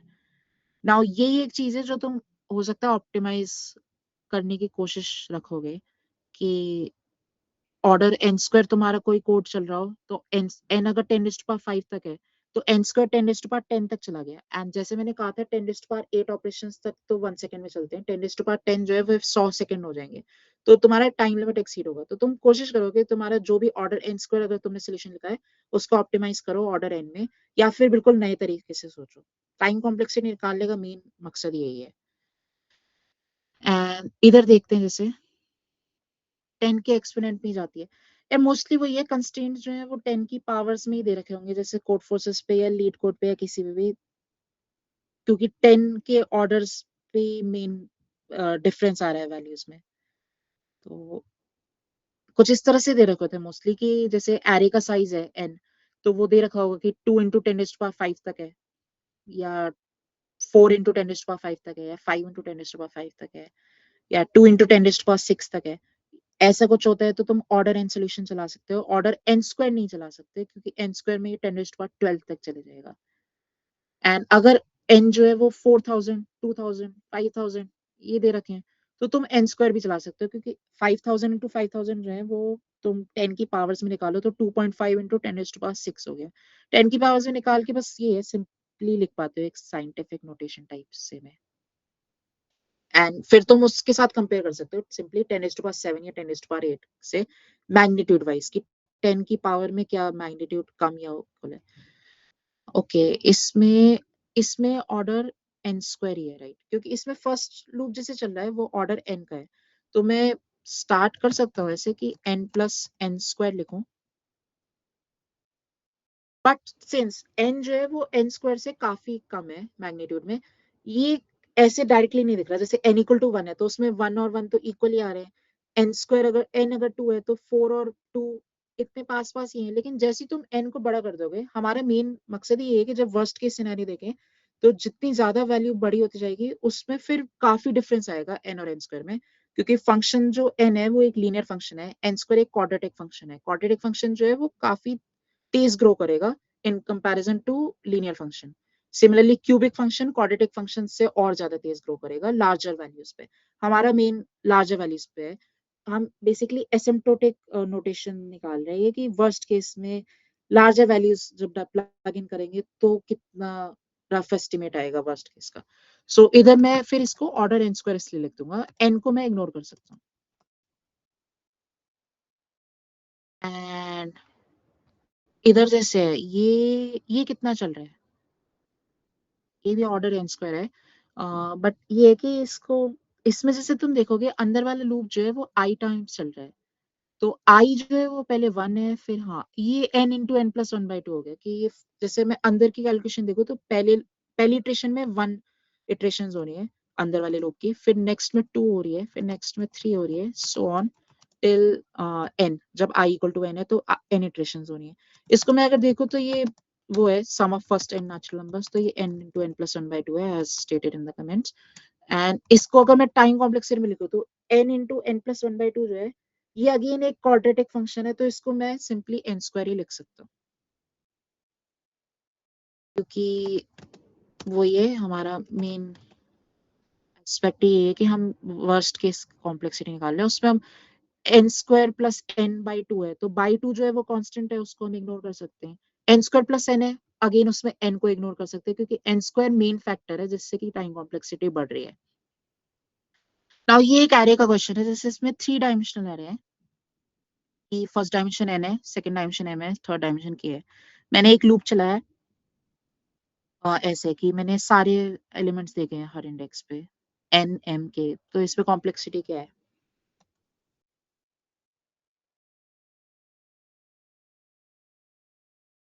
So, जैसे पहले वाले केसेस में था n स्क्वायर या n स्टार m, वैसी है कि नेस्टेड लूप है, ये k टाइम्स चल रहा है अंदर वाला, फिर k टाइम ये ऑर्डर k कॉम्प्लेक्सिटी है, फिर मैंने बाहर वाले से जब कॉम्प्लेक्सिटी निकाली तो ऑर्डर k का m टाइम्स चल रहा था, तो ऑर्डर m स्टार k हो गया। फिर मैंने इसको और बाहर एक नेस्टिंग और बाहर किया तो order n star m star k हो गया।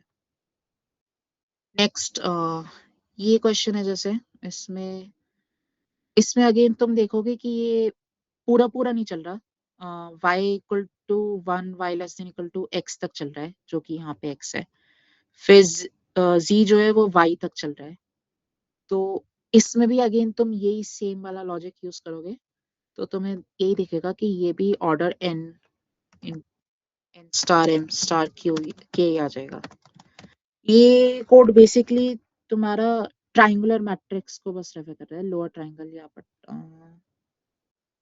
हाँ ये लोअर ट्राइंगल मैट्रिक्स को रेफर सिर्फ एलिमेंट्स को रेफरेंस कर रहा है। तो इसकी भी कॉम्प्लेक्सिटी वही सेम है। तुम मैट्रिक्स की आधी मैट्रिक्स को अगर ट्रैवर्स कर रहे हो तो भी, या पूरी मैट्रिक्स करो, कॉम्प्लेक्सिटी सेम ही रहेगी, क्योंकि अपना हम बेसिकली 10 की पावर्स के ऑर्डर ऑफ मैग्नीट्यूड्स में देख रहे हैं टाइम कॉम्प्लेक्सिटी। ये कोड देखते हैं, ये अच्छा है। इसमें तुम्हारे हिसाब से क्या टाइम कॉम्प्लेक्सिटी है? एक फ्लैग वेरिएबल है, अज्यूम कि इसमें कुछ फ्लैग में ट्रू या फॉल्स वैल्यू आएगी, या तो मैं इनपुट लूंगा यूजर से, या मैं कुछ कंडीशन के अकॉर्डिंग फ्लैग को सेट करूंगा। सो उसके बाद तुम्हारे हिसाब से क्या टाइम कॉम्प्लेक्सिटी आएगी? प्लीज चैट में लिख दो।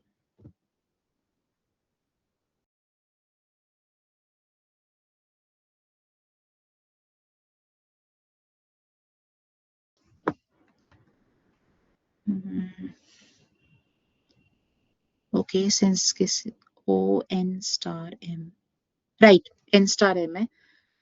रीजन है इसकी, इसके दो कंडीशंस हो रही हैं। या तो मैं फ्लैग अगर ट्रू है तो ये करूंगा, ये ऑर्डर एन है, या अगर फ्लैग फॉल्स है तो मैं ये करूंगा। तो इसमें से जो भी मैक्स होगा वो मैं वर्स्ट केस ले लूंगा, कि वर्स्ट केस में मान के चलना कि फ्लैग फॉल्स सेट हो रहा है और उसमें फिर एन स्टार एम आ रहा है।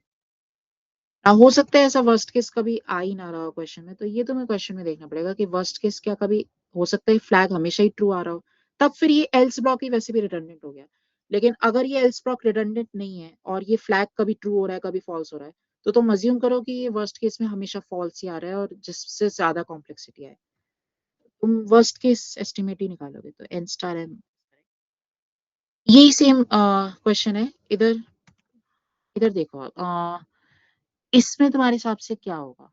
इसमें इधर ऑर्डर पी है, इधर ऑर्डर क्यू है, तुम्हारे हिसाब से टाइम कॉम्प्लेक्सिटी क्या है? अज्यूम कि एस और टी की भी स्ट्रिंग लेंथ है एन और एम।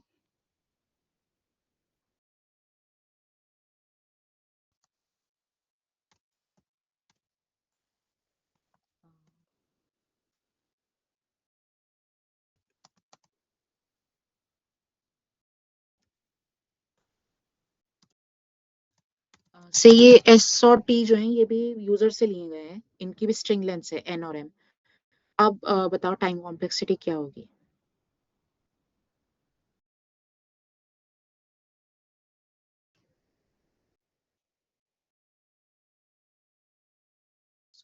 जैसा पहले के चार्ट्स में आया था, ऑर्डर पी प्लस क्यू आया था। So M plus N star P, और नहीं स्टार नहीं होगा। अ, अ, ये ठीक है, लेकिन एम प्लस एन वाली चीज सही लिखी है, बट मल्टीप्लाई नहीं होंगी। थिंग इज कि तुम इफ एल्स के जैसी ब्लॉक में तुम आए कोड में, सबसे पहले तुम एक कंपैरिजन करोगे, जो भी कंडीशन दे रखी है वो कंडीशन एग्जीक्यूट होगी, और वो चेक होगी कि वो ट्रू या फॉल्स आ रही है। तो एक कंडीशन चेक करने की कॉम्प्लेक्सिटी है।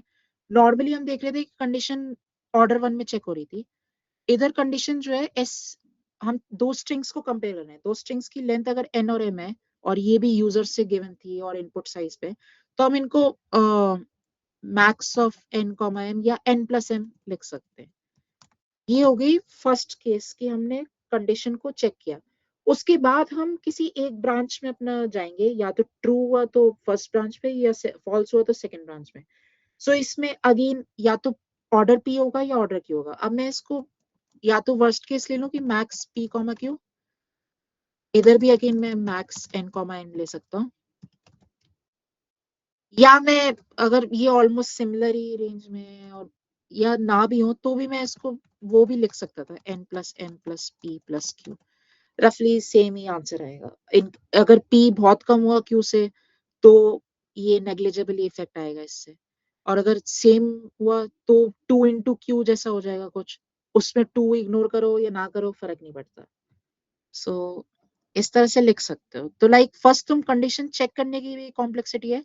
स्ट्रिंग्स अगर है तो स्ट्रिंग्स में ध्यान रखना कि स्ट्रिंग की जितनी लेंथ है उतना कॉम्प्लेक्सिटी जा रही है। कभी भी अगर कंपैरिजन कर रहे हैं, असाइनमेंट कर रहे हैं स्ट्रिंग्स में, या कॉपी ऑपरेशन कर रहे हैं, या कंकैटिनेशन कर रहे हैं, हाँ अगर कोई पुशबैक कर रहे हैं सिंपली लास्ट कैरेक्टर, तो कॉम्प्लेक्सिटी ऑर्डर वन है। देन ये एक कोड है। हाँ, इसकी बताओ कॉम्प्लेक्सिटी क्या होगी।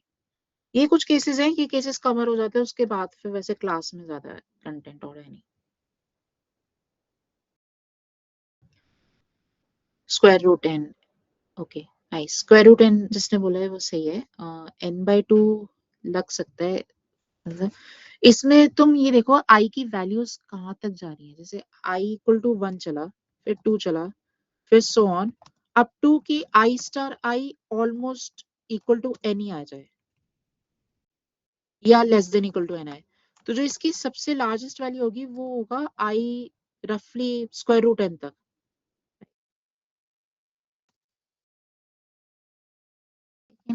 गो up to square root of n, क्योंकि हम चेक कर रहे हैं i* less than equal to n।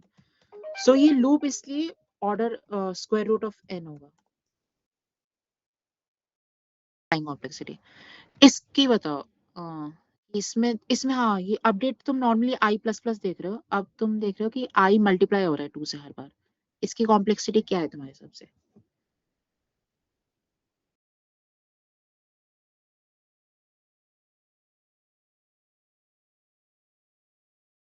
Order n, okay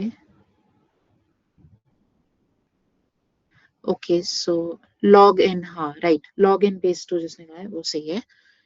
ये log n क्यों है। लेट्स से ये लूप जो है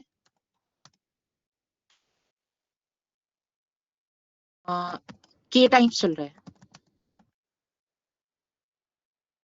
सो मैं i = 1 तक चलाता हूँ, फिर i = 2, फिर i = 4, सो ऑन टिल 2 की पावर k तक ये चलेगा, क्योंकि 2 की पावर k-1 एक्चुअली।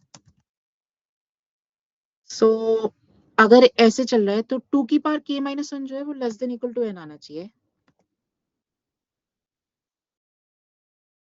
सो ये तब एक्सीड, ये लास्ट तब होगा जब इक्वल टू n हो, या उसके बाद ये ग्रेटर देन n आ जाएगा। सो इसको अगर मैं लॉग ले लूं दोनों साइड, तो k-1 जो है वो रफली up to log base 2n होगा। सो इसलिए k जो अब आया हमारा, k था कि नंबर ऑफ टाइम्स कितने टाइम ये लूप चल रहा है, एंड वही हमारी टाइम कॉम्प्लेक्सिटी है, इसलिए ये ऑर्डर log n होगा। जब भी हम log n लिख रहे हैं तो हम CS में अज्यूम कर रहे हैं कि log 2n है, log 10 नहीं अज्यूम कर रहे, बेस 2 अज्यूम कर रहे हैं इधर टाइम कॉम्प्लेक्सिटी के केस में। सो ये log n कॉम्प्लेक्सिटी है। अब ये कुछ फंक्शन कॉल्स हैं, ये मैं ब्रीफ जल्दी से कवर अप कर लेता हूँ।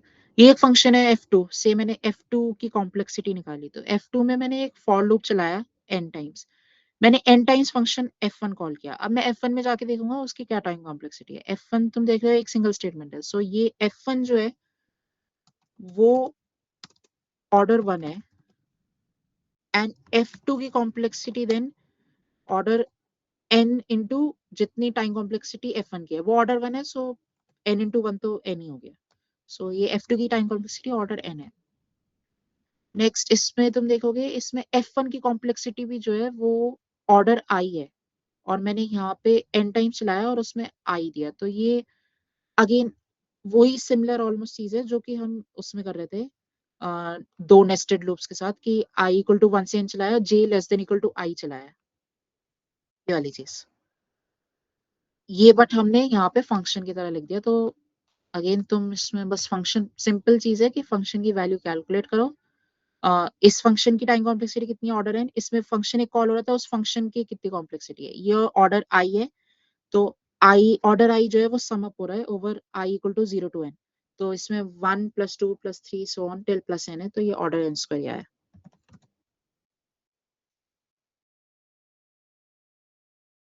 नेक्स्ट ये एक रिकर्सिव फंक्शन है, ये अभी तक हमने नहीं देखा था।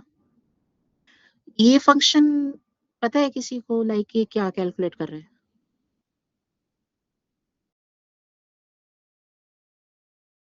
Factorial, right. सो ये फंक्शन फैक्टोरियल कैलकुलेट कर रहा है कि मैंने n, इस रिकर्सिव फंक्शन में फंक्शन अपने आप को कॉल करता है ना, वो अपने आप को कॉल करते जा रहा है। अगर तुमने उसका कोई बेस केस नहीं दिया तो वो उसे पता नहीं चलेगा कि कब स्टॉप करना है कॉल करना, और वो एक इनफाइनाइट रिकर्जन में चला जाएगा। जैसे इनफाइनाइट रिकर्जन में जाएगा तो एक कॉल स्टैक पे अपना ओवरफ्लो हो जाएगा। सो वो एक एरर है। तो तुम्हें जब भी रिकर्सिव फंक्शन लिखो सबसे पहले बेस केस लिखो कि कब वो फंक्शन टर्मिनेट करे एंड वो बेस केस रीच होना चाहिए। सो इधर जैसे बेस केस है कि n अगर 1 है तो मैं सिंपली रिटर्न कर दूंगा 1।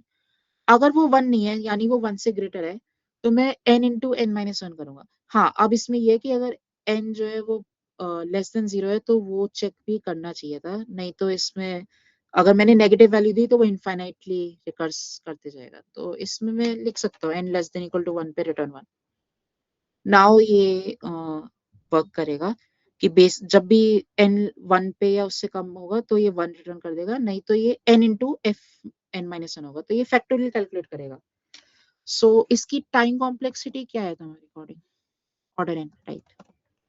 सो ये सिंपल है कि इस पे टाइम कॉम्प्लेक्सिटी ऑफ n जो है वो इक्वल है, जितना मैंने काम इस फंक्शन में किया वो ऑर्डर 1 है, प्लस जितना काम मैं नेक्स्ट फंक्शन कॉल में करने वाला हूँ तो order time complexity of n minus 1 है।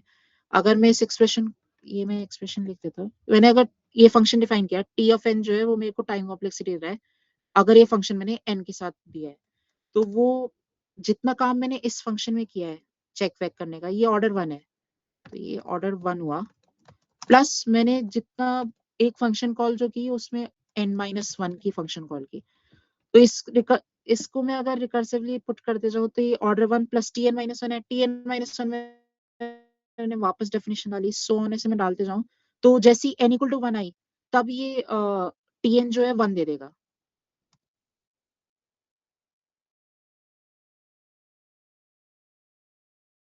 तो इससे तुम देखोगे कि ऑर्डर n ही आ जाएगी। अब इधर देखते हैं ये फंक्शन, ये मैं एक्सप्लेन ही कर देता हूँ डायरेक्ट कि इसमें दो वैल्यूज दे रखी है l और r। अगर l इक्वल टू r है तो मैं रिटर्न कर रहा हूँ l को। अगर फिर मैंने मिड वैल्यू निकाली l और r की, फिर मैं दो फंक्शन कॉल कर रहा हूँ दो रेंजेस पे lm और m+1 r, यानी मैंने एक लेफ्ट हाफ और राइट हाफ इन दोनों के लिए अलग अलग फंक्शन कॉल कर लिए एंड ये फिर आगे जाके खुद अपने नए नए फंक्शन कॉल करते जाएंगे एंड ऐसे चलते रहेगा। सो इसमें लाइक अगर मैं एल आर जो है वो से n नंबर ऑफ रेंज है, r माइनस एल प्लस 1 जो है वो n है, तो मैं इसमें एक तो ऑर्डर 1 का काम कर रहा हूँ फंक्शन में कि मैंने ये इफ चेक किया, फिर मैंने एक m equal to L plus R by 2 calculation की और फिर मैंने ये कॉल किए फंक्शन कॉल। अब मैंने दो फंक्शन कॉल किए हैं तो यहाँ पे और वो उनकी रेंजेस रफली हाफ है, तो n by 2 plus n by 2 है। अब इसकी कॉम्प्लेक्सिटी कैलकुलेट करने के लिए एक फॉर्मल तरीके होते हैं, रिकर्शन ट्री बनाओ या मास्टर थ्योरम वगैरह यूज करो, तो वो तुम्हें अगर देखना है तो वो तुम बुक से जाके देख सकते हो, वो मैंने लिंक मेंशन कर रखा है। बट अगर मैं इंट्यूटिवली दिखाऊं तो यहाँ पे ये कि ये कोड कर क्या रहा है, ये कोड सिंपली सम अप कर रहा है वैल्यूज l से r तक। कैसे कि अगर l इक्वल टू r है, एक सिंगल वैल्यू है, तो मैं सिंपली रिटर्न कर रहा हूँ उस वैल्यू को। अगर नहीं है तो मैं एक मिड वैल्यू निकाल रहा हूँ, फिर मैं l से m का जो सम है वो प्लस m+1 से r तक का जो सम है वो मैं एड अप करके दूंगा, तो वो मेरे को टोटल सम l से r तक का ही दे देगा। तो इसमें मैंने जब भी बेस केस में पहुंचा तो वो ऑर्डर 1 में रिटर्न कर रहा है। उसके बाद ये जैसे ट्री अगर मैं बनता हुआ देखूं तो ये एक एक लेंथ रेंज की जो फंक्शन है ये अपनी वैल्यूज रिटर्न करेंगे दो रेंज के फंक्शन को, फिर ये दो रेंज वाले जो रेंज इक्वल टू 2 वाले जो फंक्शन है ये रेंज इक्वल टू 4 वाले एक फंक्शन को रिटर्न करेंगे एंड सो ऑन। सो ये ट्री जो है रफली जब मैं सारी लीव्स पे अगर सम अप करूं इस ट्री के तो ऑर्डर n ही कॉम्प्लेक्सिटी जाएगी, क्योंकि या ऑर्डर अगर मैं ध्यान से देखूं तो order r minus L plus 1। सो इधर दो फंक्शन कॉल हो रहे थे n/2 के, इसलिए ये ऑर्डर n ही जा रहा था, n इक्वल टू r में से। ये वाले केस में देखते हैं, इसमें ये लाइक किसी को वैसे कोड पता है किस चीज का है?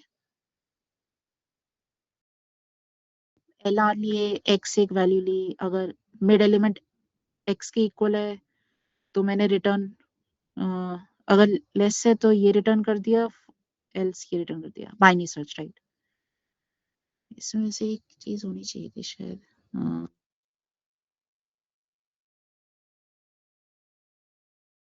if add m equal x then return that value। so ये बाइनरी सर्च है।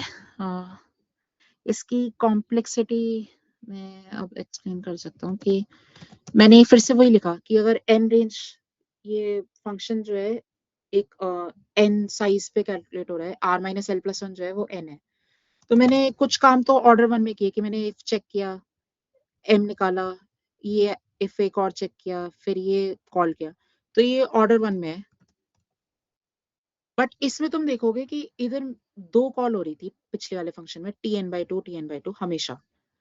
इधर या तो ये कॉल होगा, अगर x लेस देन m है तो मैं लेफ्ट हाफ में गया, अगर राइट में गया तो अगर x ग्रेटर देन m है तो मैं राइट में गया। तो इधर ऑर्डर tn/2 हो रहा है। तो तुमने देखा यहाँ पे दो tn/2 थे, यहाँ पे एक सिंगल n/2 है। इसका इंट्यूटिवली तुम देखो तो ऑर्डर n का तुम्हारा सर्च स्पेस था पहले, उसमें तुम एक डिवीजन कर रहे हो कि अगर x लेस देन m है तो तुम्हारे हिसाब से फिर x जो है वो लेफ्ट हाफ में ही होगा, क्योंकि तुम ये मान रहे हो कि ये वैल्यूज सॉर्टेड ऑर्डर में है। ये बाइनरी सर्च का मेन लॉजिक है कि अगर सॉर्टेड सर्च स्पेस है और तुमने n रेंज में अपना चेक किया तो तुमने मिड वैल्यू पे तुम चेक करोगे, मिड वैल्यू से अगर वो वैल्यू मिड वैल्यू जो है वो ज्यादा आ रही है टारगेट वैल्यू से, तो तुम्हारे हिसाब से फिर टारगेट वैल्यू लेफ्ट हाफ में होगी। तो तुमने राइट हाफ को एलिमिनेट कर दिया, यानी तुमने हर स्टेप पे n/2 का सर्च स्पेस एलिमिनेट करा है। तो तुम स्टार्ट में n/2 एलिमिनेट करोगे, फिर तुम n/4 करोगे, फिर तुम n/8 करोगे, ऐसे सो ऑन, रफली जब तक तुम्हारा सर्च स्पेस जो है वो 1 पे ना आ जाए। तो अब तुम देख रहे हो इसमें n जो है पहले वो n/2 हुआ, हाफ हुआ, फिर वो n/4 हुआ, फिर वो n/8 हुआ, फिर वो n/16 हुआ। तो ये इंट्यूटिवली अगर ये k टाइम्स तक चल रहा है जबकि n 1 पे नहीं पहुंच जाता, तो ये n/2 k तक मतलब बन जाए कि equal to 1। So k times ये चल रहा है, सो इससे तुम देख सकते हो कि नंबर ऑफ ऑपरेशन जो है वो ऑर्डर log n आ जाएंगे। क्योंकि अगर log n टाइम चल गया तो ये n/2 log 2n search space मतलब अब बचा होगा, यानी सिर्फ एक सिंगल एलिमेंट। सो इससे ऑर्डर log n आ गया। तो ये लाइक तुम देख रहे हो कि दो फंक्शन कॉल हुए सेम, तो इससे ऑर्डर n आ रहा था। एक सिंगल फंक्शन कॉल हुआ, यानी तुमने हाफ सर्च स्पेस एलिमिनेट कर दिया, उसके कारण तुम्हारा log n आ गया ऑर्डर n से। एंड इससे काफी टाइम कॉम्प्लेक्सिटी पे डिफरेंस आता है। ऑर्डर n अगर तुम n को 10⁹ तक डालो तो ये 10⁹ ऑपरेशन हो रहे हैं, और अगर तुम log n में डालो तो सिर्फ 30 ऑपरेशन हो रहे हैं, क्योंकि 10⁹ रफली 2⁻30 तक है। सो काफी डिफरेंस आता है log n और ऑर्डर n से। एंड ये तो बहुत सिंपल चीज है कि सॉर्टेड एरे में बाइनरी सर्च किया। कॉम्पिटिटिव प्रोग्रामिंग में इन जनरल हम काफी और कॉम्प्लिकेटेड बाइनरी सर्च करेंगे कि एरे भी नहीं होगी, बस एक सर्च स्पेस होगा, उस पर सॉर्टेड वैल्यूज होंगी और उसमें हम अज्यूम करके मतलब विदाउट एरे हम बाइनरी सर्च कर रहे होंगे, इस कॉन्सेप्ट को यूज करके कि हम सर्च स्पेस को एलिमिनेट करें हमेशा, हाफ सर्च स्पेस को। यही सेम कोड मैंने फंक्शन की जगह लूप में लिखा है बाइनरी सर्च का। If you know binary search then it would be very clear, नहीं तो देख लेना। एंड ये भी ऑर्डर log n है। ये एक फंक्शन है, हाँ सॉर्ट फंक्शन एक स्टैंडर्ड लाइब्रेरी फंक्शन है सॉर्ट करने के लिए। अगर एरे गिवन है तो तुम एड कॉमा एर प्लस एन यानी बिगिन कॉमा एंड दे सकते हो। एक ही वेक्टर और एक डेटा स्ट्रक्चर होता है सी प्लस एस में, ये एरे ही मान सकते हो तुम रफली। ये लेकिन डायनेमिक होता है, एरे में तुम फिक्स साइज होती है एरे कि जैसे एन साइज की एरे तुमने डिक्लेयर की तो वो फिक्स्ड होती है, तुम उसमें पुश बैक नहीं कर सकते एलिमेंट्स को, जैसे तुम स्ट्रिंग में कर पा रहे थे ना पुश बैक, वो नहीं कर पाओगे एरे में। अगर तुम्हें एरे को डायनेमिक रखना है कि तुम पुश बैक भी कर पाओ एलिमेंट्स को, तो उसके लिए तुम फिर वेक्टर यूज कर सकते हो, जो कि हम बहुत कॉमनली यूज करते हैं। इसको और डिटेल में कवर नेक्स्ट क्लासेस में करा जाएगा। सो इनकी बस ये मैंने इसलिए लिखा है, सॉर्ट फंक्शन जो है जो लाइब्रेरी का स्टैंडर्ड फंक्शन है वो यस n log n, क्योंकि वो जो है क्विक सॉर्ट का एक वेरिएंट यूज करते हैं इंटरनली, और क्विक सॉर्ट अगर तुमने पढ़ा हो तो वो n log n में चढ़ता है। वेक्टर तो शायद कंटेनर टाइप होता है। यस कंटेनर है। वेक्टर एक STL कंटेनर है which is used to store a dynamic array. So उसके कुछ इटरेटर है, ये बिगिन इटरेटर और एंड इटरेटर।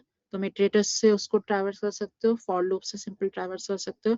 वेक्टर के कुछ फंक्शंस हैं, डॉट फाइंड, डॉट लेंथ और नहीं डॉट साइज, जिससे तुम्हें साइज ऑफ वेक्टर मिल जाएगा। एंड इसको तुम बहुत सिंपली पास कर पाते हो एरे में, लाइक फंक्शन में। जैसे इधर मैंने एरे पास की थी, तो मैं एरे का मेरे को साइज अगर चाहिए तो मेरे को साइज यहाँ पे नहीं मिलेगा, क्योंकि मैं जब एर डॉट साइज ऑफ एर जैसे मान लो मैंने कॉल किया, तो वो मेरे को सिर्फ पॉइंटर का साइज देगा जो बेस पॉइंटर है। बट अगर मेरे को वेक्टर का साइज चाहिए तो उसको मेरे को अगर साइज चाहिए तो मेरे को साइज अलग से पास करना पड़ेगा एरे में। यहाँ पे वेक्टर में मैं साइज मेरे को अलग से पास करने की जरूरत नहीं, मैं इंस्टेड वेक्टर का साइज डायरेक्ट निकाल सकता हूँ एड डॉट साइज से। सो वेक्टर के काफी यूजेस हैं, बाकी पुशबैक करना हो अगर मतलब साइज फिक्स ना हो तब तो काफी यूज है। ये जो है ये अगेन, हाँ ये कोड जो है ये थोड़ा सा कॉम्प्लिकेट हो सकता है। ये मैं जस्ट गो थ्रू करता हूँ हल्का सा, कि मैंने एक इंडेक्स आई लिया फंक्शन में और ये वेक्टर एरे है। वेक्टर को तुम एरे मान लो अभी के लिए, अगर तुम्हें वेक्टर नहीं पता तुम यू कैन जस्ट अज्यूम कि जैसे तुमने अगर पाइथन लिस्ट के साथ काम किया है या एरे के साथ काम किया है सी या सी प्लस में, तो तुम उसको सेम ही मानो बिल्कुल, बस एक साइज फंक्शन और आ गया अच्छा से। एंड ये एक सम वेरिएबल में मेंटेन कर रहा हूँ और एक टारगेट सम है। तो मैं चेक कर रहा हूँ कि अगर सम टारगेट के इक्वल हो गया तो मैं ट्रू रिटर्न कर रहा हूँ, यानी मेरे को सम मिल गया। अगर इंडेक्स बाहर चली गई तो मैं फॉल्स रिटर्न कर रहा हूँ। अगर नहीं गई तो मैं सम में अभी करंट एलिमेंट को ऐड करता हूँ और फिर मैं चेक करता हूँ कि मैं आगे की इंडेक्स से और सम को टारगेट के इक्वल सेट कर पा रहा हूँ। अगर हाँ तो मैं ट्रू रिटर्न कर देता हूँ, नहीं तो मैं सम से जो मैंने करंट एलिमेंट ऐड किया है उसको मैं हटाता हूँ और फिर मैं आगे बढ़ता हूँ i+1 पे। ये कोड अब रफ ये काम कर रहा है कि ये सबसेट सम्स निकाल रहा है और सारे सबसेट्स कंसिडर कर रहा है एरे के। एंड किसी भी सबसेट का सम अगर इसे आ जाता है टारगेट सम के इक्वल तो ये ट्रू रिटर्न करेगा। एल्स अगर कोई भी एरे का सबसेट का सम जो है एरे का वो टारगेट सम के इक्वल नहीं आ रहा है तो ये फॉल्स रिटर्न करेगा। उसके लिए ये एक स्ट्रैटेजी यूज कर रहा है कि ये स्टार्ट एलिमेंट से शुरू करता है, उस पर पिक करता है और नॉट पिक करता है। दो चीज हो सकती है, पिक या नॉट पिक। सो अगर पिक किया तो मैंने सम में ऐड किया, फिर मैं आगे बढ़ा नेक्स्ट इंडेक्स पे और मैंने फंक्शन कॉल करके आगे के लिए छोड़ दिया कि अब रिकर्जन में मैं आगे चला गया। कंप्लीट सर्च, राइट, ये कंप्लीट सर्च है। मैंने पिक किया, आगे बढ़ा, आगे चेक किया, अगर आगे नहीं आया फॉल्स मतलब आगे से ट्रू रिटर्न नहीं आया तो मैं बैक ट्रैक करूंगा। बैक ट्रैकिंग में मैंने सम माइनस इक्वल एर आई कर दिया, जो मैंने पिक किया था उसको मैंने नॉट पिक कर दिया। अब मैं कह रहा हूँ कि मैंने ith एलिमेंट जो है उसको पिक नहीं किया और मैं उसके आगे डायरेक्ट बढ़ गया कि i+1 से क्या कोई सबसेट बन पा रहा है ऐसा। तो ये सबसेट्स कंसिडर कर रहा है। अब नाउ सबसेट्स में तुम देख रहे हो हर एलिमेंट में मैं पिक और नॉट पिक कर रहा हूँ, यानी दो चॉइस है मेरे पास। तो अगर मैं परम्यूटेशन और कॉम्बिनेशन लगाऊं इसमें तो 2n सबसेट्स हो सकते हैं। हाँ, क्योंकि हर एलिमेंट के लिए पास चॉइस है कि वो या तो सबसेट में होगा या नहीं होगा। सो इसकी कॉम्प्लेक्सिटी ऑर्डर 2n है। ये काफी ज्यादा है। लाइक अगर n 20 तक है तब तक ये चल सकता है। अगर ये जैसी मान लो 100 भी हुआ तो ये टाइम एक्सीड करेगा। 100 क्या बल्कि अगर 30 भी हुआ n तो ये 2:30 होगा, जो कि रफली 10⁹ तक है। It will exceed very easily. So order 2n solution जो है वो हम नॉर्मली कॉम्पिटिटिव प्रोग्रामिंग में नहीं होते, बट कुछ केसेस में होते हैं। उन केसेस में n रफली अप टू 20 होता है। ये रिकर्सिव फंक्शंस की जो मैं एक्सप्लेन किया है ये मैंने ज्यादा एक्सप्लेन नहीं किया है। लाइक इसमें मैंने सिंपल एक इंट्यूटिव मेथड से बताया कि कैसे टाइम कॉम्प्लेक्सिटी आ रही है। इनके कुछ स्टैंडर्ड मेथड्स होते हैं, रिकर्सिव ट्री मेथड, या गेस करो सॉल्यूशन को और इंडक्शन से प्रूव करो, या एक मास्टर थ्योरम होता है। ये तुम्हारे कॉलेज के कोर्स में भी होगा। एंड अगर अभी पढ़ना चाहो तो CLRS बुक से चैप्टर 4 है डिवाइड एंड कॉन्कर पे, उसमें तुम देख सकते हो। कॉम्पिटिटिव प्रोग्रामिंग के लिए जनरली यूज नहीं आएगा अभी बिगनर फेज में तो एटलीस्ट रिकर्सिव फंक्शंस का, बट बाद में आएगा तो आना चाहिए। एंड सारे प्लेटफॉर्म्स में मैंने जैसे बताया 10⁻8 तक ऑपरेशन एक्सीड ना करे, क्योंकि वो रफली 1 सेकंड होता है। उससे ज्यादा जैसे हुआ तो 10 हो गया। तो अब तुम वैसे सेफ साइड के लिए 10⁻7 तक रखो, क्योंकि अभी जो हमने टाइम कॉम्प्लेक्सिटी निकाली वो रफ एस्टिमेट्स थे। उन रफ एस्टिमेट्स पे तुम देख रहे होगे हमने कांस्टेंट्स को इग्नोर किया है। अगर तुम बिल्कुल बॉर्डर लाइन पे रहोगे ना 10⁻8 पे, तो वो कांस्टेंट्स जो हमने इग्नोर किए हैं वो कांस्टेंट्स भी काफी प्ले में आने लगेंगे। तो हो सकता है वो हल्का सा एक्सीड कर जाए टाइम लिमिट पे, या जस्ट बॉर्डर लाइन पास करे। तो तुम 10⁻7 तक कोशिश करो रखने की। ये कुछ गेस करने के है, जैसी एन जिस तरह से गिवन है तो उसके अकॉर्डिंग तुम कर सकते हो कि जैसे n 10 तक है तो तुम अगर n 10 या 20 तक देखा है तो n फैक्टोरियल या 2 की पावर n तक के सोल्यूशन एक्सेप्टेबल होंगे। उन्होंने n इतना कम रखा ही इसलिए होगा ताकि तुम इतने बड़े वाले सोल्यूशन कर पाओ। इनका मतलब कोई ऑप्टिमाइज सोल्यूशन होगा नहीं शायद, इसलिए तभी इन्होंने रखा है। तो ये कुछ गेस करने के लिए मतलब काम आ सकती चीजें। n 5000 तक है तो तुम n स्क्वायर आराम से चला सकते हो।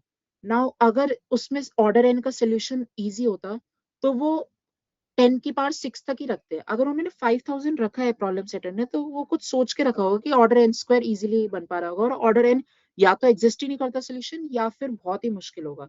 तो इसलिए तुम कंस्ट्रेंट जरूर देखा करो अपनी प्रॉब्लम रीड करने में एंड उसके अकॉर्डिंग काम करो। अगर n बहुत लार्ज है, जैसे 10 के पास 6 से बहुत ऊपर है, 10⁻7 या 8 या 9, तब फिर तुम ऑर्डर n सोल्यूशन नहीं लिखोगे। मोस्टली तुम ऑर्डर 1 या ऑर्डर लॉग n लिखोगे। एंड ऑर्डर 1 या ऑर्डर लॉग n के लिए मोस्टली इस टाइप के सोल्यूशन होंगे कि डायरेक्ट फॉर्मूला ही कुछ होगा ऑर्डर 1 में। इज अ डायरेक्ट फॉर्मूला कि कोई डायरेक्ट फॉर्मूला कैलकुलेट कर रहा होगा आंसर, तो वो ऑर्डर 1 में हो रहा है। लॉग n मतलब कि कोई बाइनरी सर्च या तो होगा या फिर कोई डेटा स्ट्रक्चर यूज हो रहा होगा जिसका लॉग n में ऑपरेशन हो रहा है। जैसे तुम आगे पढ़ोगे कि मैप्स लॉग n में चल रहे हैं, सेट्स लॉग n में चल रहे हैं।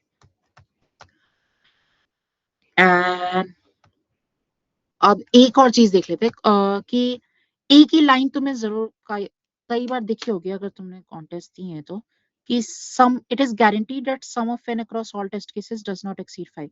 सो ये लाइन का मतलब क्या है वो देखते हैं।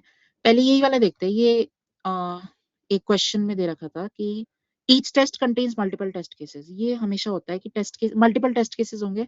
तुम पहले number of test cases input लोगे, फिर तुम उसके बाद हर टेस्ट केस का इनपुट लोगे, कुछ आउटपुट करोगे। तो हर टेस्ट केस का इनपुट ये दे रखा है एन एल आर और उनकी रेंजेस दे रखी हैं। एंड इसके बाद ये लाइन लास्ट लाइन अभी के लिए इग्नोर कर दो। अब इसमें तुम देखोगे कि टी जो है वो 10⁻4 तक चल रहा है और एन जो है वो 4 × 10⁻5 तक। अगर तुम्हारा पर टेस्ट केस ऑर्डर एन की कॉम्प्लेक्सिटी है तो टी टेस्ट केसेस के लिए तुम्हारी टोटल कॉम्प्लेक्सिटी जो है कोड की वो ऑर्डर टी स्टार एन हुई। नाउ इसमें टी 10 की पावर 4 तक है, एन 4 × 10⁻5 तक है। तो अगर ये गारंटी वाली लाइन नहीं होती तो तुम इसकी कॉम्प्लेक्सिटी निकालते 10⁻4 इंटू 4 × 10⁻5 विच इज 4 × 10⁻9। इसके अकॉर्डिंग टाइम लिमिट पक्का एक्सीड होती, क्योंकि ये 10⁻9 एक्सीड हो गया। जैसे मैंने कहा था 10⁻7 या 8 रखो मैक्स।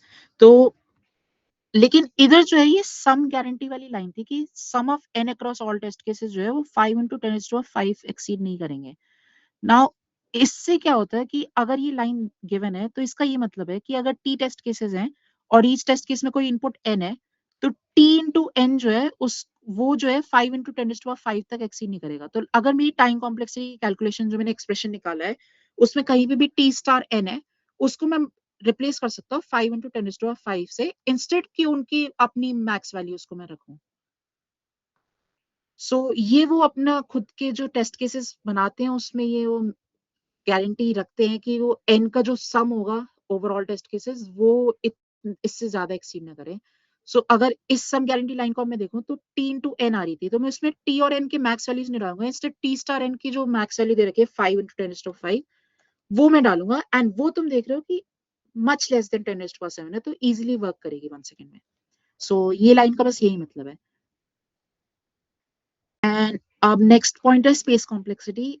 ये अगेन इतना ज्यादा यूज नहीं है, इसमें वही है हम सेम रूल्स अप्लाई होंगे टाइम में जो हमने करा है वही हम स्पेस के लिए करेंगे। वर्स्ट केस पे कितना स्पेस चल रहा है, अगेन इसमें हम ऐसी एसिम्प्टोटिक्स एस्टिमेट्स निकाल सकते थे कि रफ एस्टिमेट निकाले हमने वर्स्ट केस के, बट स्पेस में हम एक्चुअली एग्जैक्ट भी निकाल सकते हैं। लाइक तुम्हारे पास एक एरे है साइज n की, तो तुम ऑर्डर एंड स्पेस कॉम्प्लेक्सिटी बोल सकते हो, बट तुम एग्जैक्ट स्पेस भी निकाल सकते हो इफ तुम्हें पता है कि एरे इंटीजर्स की है, int डेटा टाइप है, int डेटा टाइप तुम्हें पता है कि 4 बाइट लेता है, तो तुम 4 into n बाइट्स ले सकते हो और n की जो भी लार्जेस्ट वैल्यू उसको प्लग इन करो तो तुम्हें नंबर ऑफ बाइट्स मिल जाएंगे। जो भी साइज लिमिट दे रख मेमोरी लिमिट दे रखे थे वो ऐसी दे रखे थे 256 MB है, तो सिंपली तुम MB में निकाल सकते हो। एंड जब तुम निकालोगे तो तुम देखोगे कि मेमोरी लिमिट जो है वो काफी रिलैक्स रहती है प्रॉब्लम्स में, तुम आराम से कई एरेज बना सकते हो, इशू नहीं आता। कुछ प्रॉब्लम्स में होता है कि 2D या 3D एरेज तुम अगर ज्यादा बनाने लगो तो तुम्हें ऑप्टिमाइज करना पड़ेगा स्पेस को, वो तुम नहीं बना पाओगे।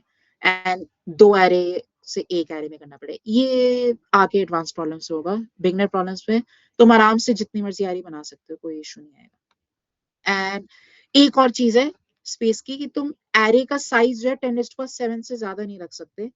ये C++ का रिस्ट्रिक्शन है कि अगर तुम 10⁻7 से ज्यादा रखोगे तो वो सेगमेंटेशन फॉल्ट देगा। इसका रीजन क्या है वो तुम आगे जब कोई OS या आर्किटेक्चर क्लास पढ़ोगे और उसमें मेमोरी कैसे स्टोर हो रही है वो सब पढ़ोगे, पेजिंग वगैरह, तो उसमें तुम्हें समझ आ जाएगा कि सेगमेंटेशन फॉल्ट होता क्या है। बट अभी के लिए तुम ये रख सकते हो कि सेगमेंटेशन फॉल्ट होता है अगर 10⁻7 से बड़ी की एरे बनाई, तो इसलिए तुम्हें एरे का साइज जो 10⁻7 तक ही रखना होगा। सो अगर से कोई इनपुट n गिवन है और वो 10⁻7 एक्सीड कर रहा है, मान लो 10⁻8 तक भी है, तो ये हो सकता है कि ऑर्डर एंड सोल्यूशन स्टिल हम चला रहे हो बट हम एरे नहीं बनाएंगे। एरे मत बनाना कभी भी अगर n 10⁻7 से ऊपर है। अगर 10⁻7 भी है तो भी बॉर्डर लाइन है, हो सकता है कि एरे की जरूरत ना हो। ओके, ये एक प्रॉब्लम है लास्ट, बस ये लास्ट है क्लास का। थोड़ा सा ज्यादा चला गया टाइम आज ऐसे। ये एक प्रॉब्लम है, लाइक इसमें मैं ऑप्टिमाइजेशन दिखाना चाहता हूँ कि किस तरह से हम ऑप्टिमाइज करते हैं। मैक्सिमम सवेरिसम प्रॉब्लम किसी ने कर रखी है पहले से? यहाँ पे हैंड रेज कर लो कर रखी हो तो।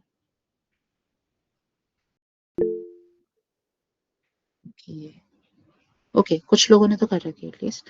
सो ये एक बहुत ही स्टैंडर्ड प्रॉब्लम है कि तुम्हें एक एरे दे रखी है n नंबर्स की, उसमें तुम्हारा टास्क है कि तुम्हें मैक्सिमम सब एरे सम निकालना है। यानी कोई भी तुम सब एरे पकड़ो, सब एरे का मतलब होता है कि कंसेक्यूटिव वैल्यूज का सीक्वेंस पकड़ो इस एरे में। ऐसा नहीं कि तुमने जैसे इसमें 2 पकड़ा उसके बाद -3 पकड़ लिया, नहीं, तुम 2 4 -3 पकड़ पाओगे, यानी सेकंड टू फोर्थ एलिमेंट। तो इस तरह से तुम सारी सब एरेज मान लो कंसिडर करो, उनमें जो भी लार्जेस्ट पॉसिबल सम है वो तुम्हें निकालना है। सो इसमें तुम जैसे एरे में देखोगे तो 2 4 -3 5 2 ये मैक्सिमम सब एरे सम ऑफ 10 दे रहा है। इसके अलावा कोई भी सब एरे सम देखोगे तो उसका कम ही है सम। इसमें एक एल्गोरिथम है ब्रूट फोर्स, जो मैंने कहा कि सारी सब एरेज ही निकाल लो और उसके सम निकालो और उसके बाद देखो। तो मैंने सिंपली लूप चलाया कि i = 0 से n करा, j मैंने लेस देन n तक चलाया, i से लेके n तक। तो इसमें बेसिकली मैं सारी सब एरेज निकाल रहा हूँ, ऑल सब arrays i to j, i और j इंक्लूसिव है मतलब। एंड इसमें मैं i को फिर पूरा रन कर रहा हूँ 0 से n तक, और j जो है वो i से इक्वल या i से बड़ा होगा n तक। तो यही वो फॉर लूप्स में सिंपली हुआ है कन्वर्ट। एंड उसके बाद मैंने i से j तक की जो वैल्यूज है उनको सम अप कर लिया एक और लूप चला के, k = i से j तक, और उनको सम अप करा। फिर मैंने एक वेरिएबल बेस्ट मेंटेन किया है जिसको मैं मैक्स अपडेट कर रहा हूँ कि वो या तो बेस्ट जो पहले से अभी तक हमें सम मिला है बेस्ट, या जो सम अब मिल रहा है। तो फाइनली मेरे पास बेस्ट में लार्जेस्ट मैक्सिमम सवारे सम आ जाएगा। इसकी टाइम कॉम्प्लेक्सिटी तुम्हारे हिसाब से क्या है इस कोड की? लाइक इफ तुम एल्गोरिथम को एक सेकंड रुको, n² एक्चुअली इस वाले कोड की तो n³ है। हाँ राइट, इस कोड में तो क्योंकि मैंने i n तक चलाया, फिर j i से n तक, एंड उसके बाद मैंने i to j के एलिमेंट्स को सम अप करने के लिए एक और लूप चलाया। तो ये 3 नेस्टिंग दिख रही है इसमें, ये i to j तक चल रहा है, j - i, और ये सम अप होगा ओवर ऑल सब एरेज, जिसमें i और j जो है वो कुछ भी हो सकते हैं, बस i <= j। तो इसमें टोटल नंबर ऑफ सब एरेज जो है वो n × n + 1/2 होंगी, एंड मल्टीप्लाइड विद जो ये समिंग अप का एक लूप है, तो ये n³ जा रहा है। इसको मैं बहुत सिंपली ऑप्टिमाइज कर सकता हूँ n² में। नाउ ये चल सकता है कोड अगर n तुम्हारा, जैसे मैं इसमें देखूं, n अगर 500 तक होता तो मैं ऑर्डर n क्यूब सोल्यूशन चला सकता था, सो उसमें कोई इशू नहीं था। बट अगर n 5000 तक है तो मेरे को ऑर्डर n स्क्वायर तक ऑप्टिमाइज करना पड़ेगा। सो इसी में तुम देख रहे हो कि सम जो है मैं डायरेक्ट मेंटेन भी कर सकता था एक रनिंग सम। जैसे मैंने यहाँ पे j तक पहुंच गया, उसके बाद मैंने समिंग दोबारा करी लूप में, इंस्टेड में सम को बाहर इधर ले जाऊं और उसके बाद यहाँ पे मैं सम प्लस इक्वल एड j करूं, तो उससे मेरे पास सम होते जाएगा। ये एक रनिंग सम मेंटेन कर रहा हूँ मैं, कि बेसिकली i से मैंने एक सब एरे शुरू की, मैं हर i के लिए एक सब array starting at i choose कर रहा हूँ, तो मैं उसका एक सम मेंटेन कर रहा हूँ। अब मैंने जैसी j करा तो मैं j को हमेशा आगे बढ़ा रहा हूँ ना, तो मैं सिंपली एड अप करते जाऊंगा, जैसे सम प्लस इक्वल एड j। अब j जैसी बढ़ा आगे तो उसके पास पहले का सम तो है ही i से j माइनस 1 तक का, और j वाला सम और ऐड हो जाएगा। तो इसमें तुम देखोगे ऑर्डर n स्क्वायर है, जैसा पहले एक ने कहा था। तो इसमें ऑर्डर n स्क्वायर सोल्यूशन है। एंड ये अब 5000 तक अगर n है, जैसे इसके अकॉर्डिंग, तो ऑर्डर n स्क्वायर चल पा रहा है, क्योंकि ये रफली 2.5 into 10⁻6 हो गया। बट अगर n जो है जैसे नॉर्मली तुम देखो 10⁻6 तक हो सकता है, तब फिर तुम्हें ऑर्डर n में ऑप्टिमाइज करना होगा। तो ऑर्डर n में ऑप्टिमाइज करने के लिए ये एक एल्गोरिथम है, कडांस एल्गोरिथम। इसका मैं ब्रीफली बता देता हूँ इंटेंशन क्या है, कि मैं इस एरे में से शुरू करता हूँ। तो मैं इस एरे में सम शुरू किया मैंने, कि सम में मैं ऐड करते गया कि -1 में मान रहा हूँ कि हाँ इसको ऐड करके अच्छा ही होगा, मैंने -1 ऐड किया। अब सम जो है वो -1 है। क्या अब ये वाला जो एक प्रीफिक्स है मेरे पास कि -1, जिसका सम -1 है, इसको मैं अगर किसी और में आगे ऐड भी करूं तो उससे कोई फायदा होगा? क्योंकि ये नेगेटिव है, ये कम ही करेगा ना। तो अगर जैसे ही सम कभी भी नेगेटिव जा रहा है तो उसको ड्रॉप कर दो, सम इक्वल टू 0 सेट करो। तो सम -1 था तो मैंने ड्रॉप कर दिया, सम इक्वल टू 0 सेट किया। अब मेरे पास 2 आया तो मैंने सम +2 करा। अब सिंस ये पॉजिटिव है तो इसके आगे मैं इस अगर आगे का कोई सब एरे इसके साथ जुड़ी हुई है और उससे बेस्ट सम आ रहा है, उसमें मैं अगर इस सम को भी ऐड कर दूं तो वो सम ज्यादा ही आएगा। तो इसलिए मैं सम को कंटिन्यू रखते रहूंगा। तो जब भी sum greater than equal to 0 है तो मैं कंटिन्यू रखता हूँ, जब भी सम लेस देन 0 आया तो मैं उसको ड्रॉप कर दूंगा और सम इक्वल टू 0 सेट कर दूंगा। यानी मैं उस जो भी नेगेटिव प्रीफिक्स है उसको मैं इग्नोर कर दूंगा, क्योंकि उसको ऐड करके कभी भी मेरा सम इंक्रीज नहीं हो सकता। सो इधर सम इक्वल टू 2 है, मैं आगे बढ़ जाऊंगा। फिर +4 हुआ तो सम इक्वल टू 6 हुआ। अब और हाँ, जब भी मैं हर बार ऐड कर रहा हूँ तो मैं एक मैक्स अपडेट और करते रहूंगा कि ये सम मेरे को अभी तक मिला है बेस्ट। तो मेरे को 2 मिला, मैंने 2 अपडेट कर दिया। फिर मेरे को 6 मिला, मैंने 6 अपडेट कर दिया। अब मेरे पास -3 आया तो मैं -3 ऐड कर रहा हूँ। अब मेरे पास टोटल सम जो है वो -3 है, सॉरी 6 - 3 इक्वल टू 3 आया। तो अब 3 जो है वो भी ग्रेटर देन 0 है। तो यानी अगर इस सब एरे के साथ मैंने सब एरे मिक्स की तो भी मेरा सम ग्रेटर ही आएगा ज्यादा। तो इसलिए पॉजिटिव है तो मैं आगे बढ़ जाऊंगा। फिर 3 जो है वो 6 से कम था, इसलिए जो बेस्ट वैल्यू है वो अपडेट नहीं होगी। फिर मैंने 5 ऐड किया तो 3 + 5 8 हुआ। अब ये 5 जो है 8 जो है मतलब ये ज्यादा बड़ी वैल्यू आ गई, तो मैं बेस्ट को अपडेट कर दूंगा कि बेस्ट इक्वल टू 8 आया। अब 8 भी पॉजिटिव है तो मैं सम को ड्रॉप नहीं कर रहा। फिर 8 + 2 10 आया। तो फाइनली तुम देखोगे इससे इतना 10 आ गया ये मैक्सिमम से मेरे सम। बेसिकली अगर कोई भी प्रीफिक्स नेगेटिव है तो उसका कोई कंट्रीब्यूशन नहीं हो पाता पॉजिटिव, तो और वो सम को डिक्रीज ही करेगा, इसलिए उसको ड्रॉप कर दो।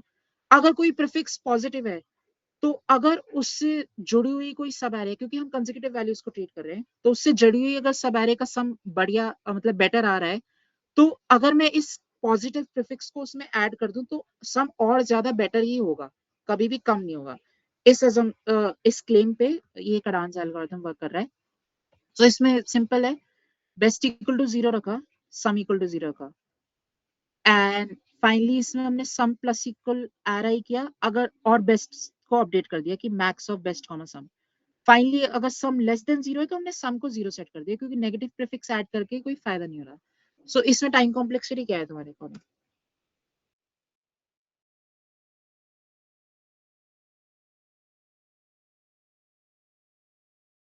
इसमें टाइम कॉम्प्लेक्सिटी ऑर्डर n है, क्योंकि इसमें एक सिंगल फॉर लूप है। सो तुम देख रहे हो इसमें एक हल्की सी ग्रीडी थिंकिंग करने से कि सम लेस देन 0 पे हम ड्रॉप कर रहे हैं, इस ग्रीडी थिंकिंग के थ्रू हमने टाइम कॉम्प्लेक्सिटी को n स्क्वायर से n पे लिया है। अब ये 10⁻6 तक के कंस्ट्रेंट्स के लिए आराम से चल सकते हैं। नाउ ये एल्गोरिथम लाइक इफ तुम्हारे समझ ना आया हो, क्योंकि मेरी एक्सप्लेनेशन इतनी अच्छी तो थी नहीं, तो तुम, ये बहुत ही फेमस स्टैंडर्ड प्रॉब्लम है, तुम्हें ये लीड कोड भी मिल जाएगी, तुम्हें बस सिंपली सर्च करना है मैक्सिमम सब एरे सम प्रॉब्लम, तुम्हें लीड कोड भी मिल जाएगा, सीएसएस पे भी मिल जाएगी ये प्रॉब्लम, और ऑलमोस्ट हर डीएसएस शीट में ये प्रॉब्लम होगी। इफ तुम्हें ये एक्सप्लेनेशन यहाँ पे समझ नहीं आई तो तुम स्ट्राइवर की एक्सप्लेनेशन देख रहे हो। यस, स्ट्राइवर ने करा रखा है ये, उसने काफी अच्छे से करा रखा है ये तीनों एल्गोरिथम, ये ब्रूट, नाइफ ब्रूट एंड करांसेल को। सो ये तुम या और किसी वाईटी चैनल पे देखना चाहो तो देख सकते हो। जो कोड यहाँ पे डिस्कस हुआ है वो सीपी हैंडबुक का चैप्टर 2 से है, तो चैप्टर 2 सीपी हैंडबुक या चैप्टर 1 ये दोनों देख सकते हो। ऑलमोस्ट सारा कंटेंट जो है सीएलआरएस या सीपी हैंडबुक या लर्न सीपीपी से। So this is all. कोई डाउट्स है? हाँ रजत बोलो। जैसे भैया हमने जैसे ऐसे निकालते हैं कि कॉम्प्लेक्सिटी मान लो n आ गई, n स्क्वायर आ गई, n क्यूब आ गई, n log n आ गई या log n आ गई। अब हम कई बार ये बोलते हैं कि 10 की पावर 7 से एक्सीड नहीं होना चाहिए, तो ये दोनों में कोरिलेशन क्या है? ये वाला चीज और इस राइट वाली चीज, इन दोनों में, लेफ्ट और राइट में।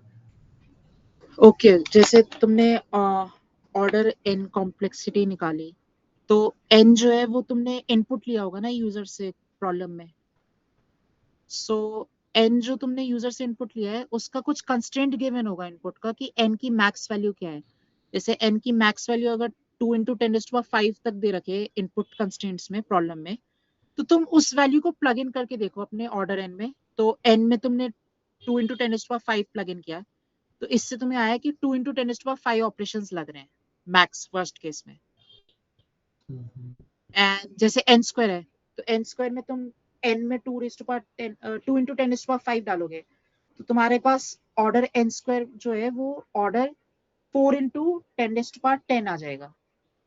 नाउ तुम्हारे मतलब तुम ये कह रहे हो कि वर्स्ट केस में 4 × 10⁻10 ऑपरेशंस लग रहे हैं।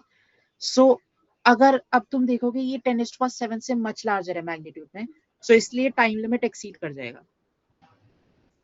ठीक है। सो ये कोरिलेशन है कि तुम पहले एक बार जो तुम्हारे इनपुट वेरिएबल्स है, n है, m है, k है, जो भी तुम्हें दे रखा है input variable, size of input, वो तुम उन वेरिएबल्स के रिस्पेक्ट में एक ये टाइट बाउंड निकालोगे ऑर्डर बिग ओ नोटेशन में। उसके बाद तुम उन इनपुट वेरिएबल्स की जो मैक्स वर्स्ट केस वैल्यूज हैं कंस्ट्रेंट में वो डालोगे, और अगर उसको डालने के बाद ये एक्सप्रेशन की वैल्यू जो है वो 10⁻7 या 8 तक आ रही है तब ठीक है। अगर इससे ज्यादा आ रही है तो मतलब टाइम कॉम्प्लेक्सिटी एक्सीड हो जाएगी, एंड इससे तुम फाइनली सोल्यूशन कितना ऑप्टिमाइज करना है वो चीज देख सकते हो। लाइक अगर n बहुत छोटा है, 20 तक है, तो वो बड़े आराम से तुम कुछ भी ब्रूट फोर्स चला सकते हो। अगर n 5000 तक है तो तुम n स्क्वायर चला सकते हो, बट तुम n क्यूब नहीं चला सकते। सिमिलरली अगर n 10⁻6 तक है तो तुम n स्क्वायर नहीं चला सकते, क्योंकि n स्क्वायर 10⁻12 तक चला जाएगा, बट तुम n ऑर्डर n चला सकते हो।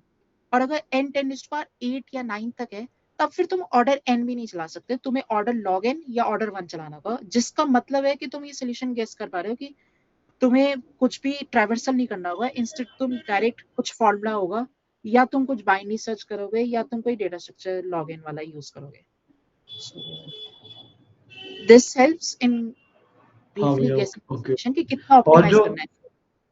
और जो mathematical definition of time complexity था वो इम्पोर्टेंट है क्या, मतलब सीपी वगैरह के लिए? वो सीपी के लिए इम्पोर्टेंट नहीं है, बट फॉर्मल नोटेशन इफ तुम्हें इंटरेस्ट आता है तो तुम पढ़ सकते हो।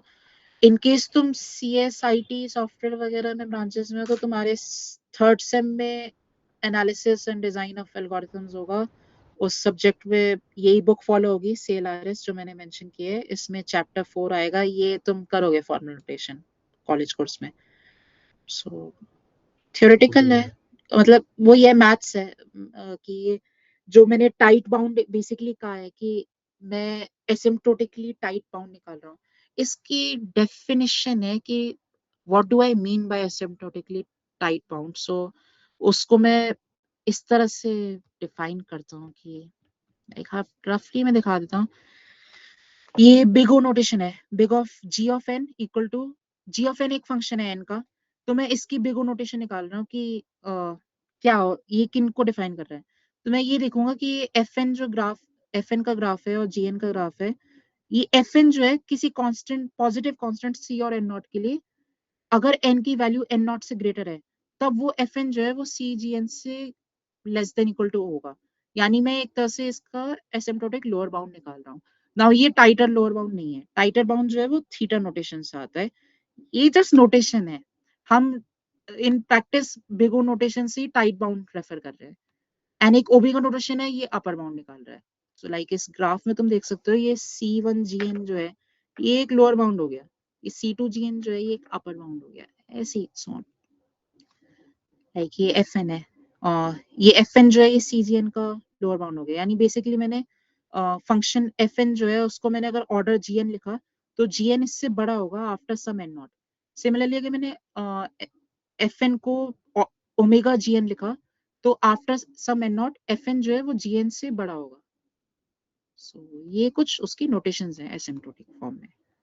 इसको तुम्हें अगर देखना है, नेसेसरी नहीं है, कॉम्पिटिटिव प्रोग्रामिंग नहीं जरूरत है। कॉम्पिटिटिव प्रोग्रामिंग के लिए यही बस चाहिए था, ये 10⁻7 और ये कि कैसे निकालते हैं। और कुछ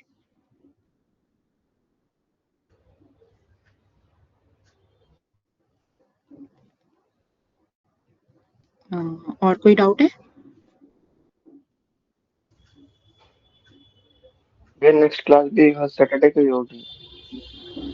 नहीं सैटरडे को नहीं होगी, बल्कि शायद अभी 2-3 दिन में नेक्स्ट क्लास रख लेंगे।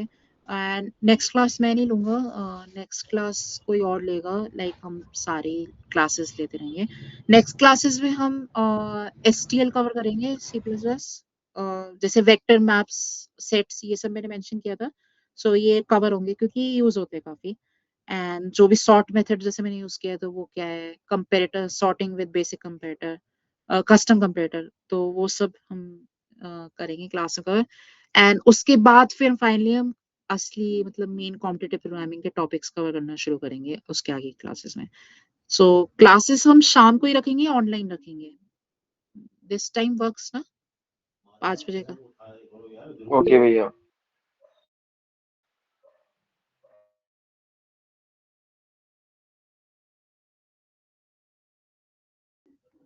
हाँ और कुछ? ओके आई गेस फिर हो गया तो एंड करते हैं, यू कैन लीव। एंड बाकी आज की रिकॉर्डिंग आई गेस अवेलेबल होगी।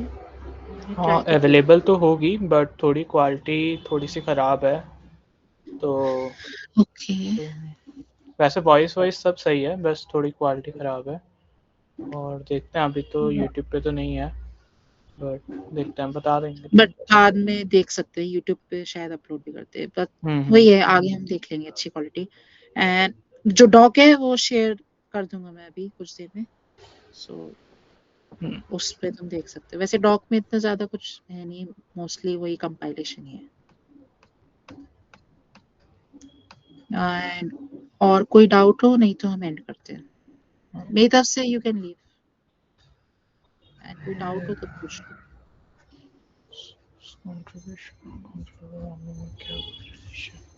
ओपन सोर्स कंट्रीब्यूशन और कॉम्पिटिटिव प्रोग्रामिंग कोई रिलेशन नहीं, कोई कोरिलेशन नहीं है। कॉम्पिटिटिव प्रोग्रामिंग से हाँ तुम्हारी प्रॉब्लम सॉल्विंग स्किल्स डेवलप होती है, and problem solving skills direct correlation नहीं है, बट इन जनरल तुम प्रॉब्लम सॉल्व कर पाए हो तो उसका कुछ तो फायदा होता ही है। जैसे तुम्हारी JEE प्रेप है, तुमने फिजिक्स केमिस्ट्री पढ़ी, उसका कोई फायदा डायरेक्ट नहीं हो रहा, लेकिन तुमने जो प्रॉब्लम सॉल्व करना सीखा उसका तरीका तो फायदा हो ही रहा है ना सीखने का, जो एक सिस्टमैटिक वे ऑफ सॉल्विंग है।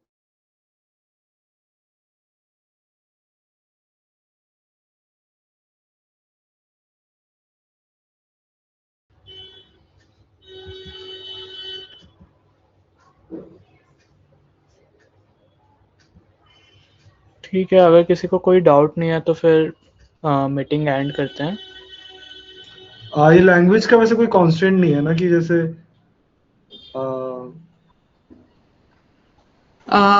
देखो यार, कॉम्पिटिटिव प्रोग्रामिंग इफ तुम कर रहे हो तो तुम कंस्ट्रेंट नहीं है, तुम कुछ भी यूज कर सकते हो, Python, Java, C++, but Python users को थोड़ा सा प्रॉब्लम्स आती हैं बाद में, क्योंकि पाइथन इतनी ऑप्टिमाइज नहीं है, तो कई केसेस में ऐसा हो सकता है सी प्लस प्लस का कोड चल रहा है, same time complexity order N solution है या order N log N solution है, वो पाइथन में नहीं चल रहा हो बट सी प्लस प्लस में चल रहा हो, ऐसा जैसे हो जाता है। लीड कोड के जो नॉर्मली इजी क्वेश्चंस हैं उन सब में से पाइथन से कर सकते हैं, फिर सी प्लस प्लस में ही करें गुड हैबिट के लीड लिए? कोड के इजी क्वेश्चंस में तो कोई इशू ही नहीं आएगा, पाइथन में करो तो भी कोई इशू नहीं आएगा, बट ठीक है, आगे मीडियम प्रॉब्लम्स जो है या हार्ड प्रॉब्लम्स हैं उनमें आ सकता है पाइथन के साथ इशू, सो सी प्लस प्लस से कर सकते हो तो बेटर रहेगा। एंड जैसे मतलब वैसे कोई इतना ज्यादा इशू भी नहीं है, बट वही है अगर जब वो आएगा इशू तब तुम्हें समझ आ जाएगा। ठीक है भैया। और एक और चीज़ है, जैसे कम्युनिटी वगैरह भी जो है वो सी प्लस प्लस की काफ़ी अच्छी है। लाइक तुम्हें जो भी टेम्पलेट वगैरह चाहिए होगी, जैसे कोई भी कोड की स्निपेट वगैरह चाहिए होगी, वो सी प्लस प्लस में काफ़ी इजीली अवेलेबल होगी। और सारे बंदे कोड भी सी प्लस प्लस में ही करते हैं, तो बाई चांस अगर तुम्हें स्टैंडिंग्स वगैरह में कोड देखने हो कॉन्टेस्ट में लोगों के, तो उसमें भी सी प्लस प्लस बेटर रहेगी।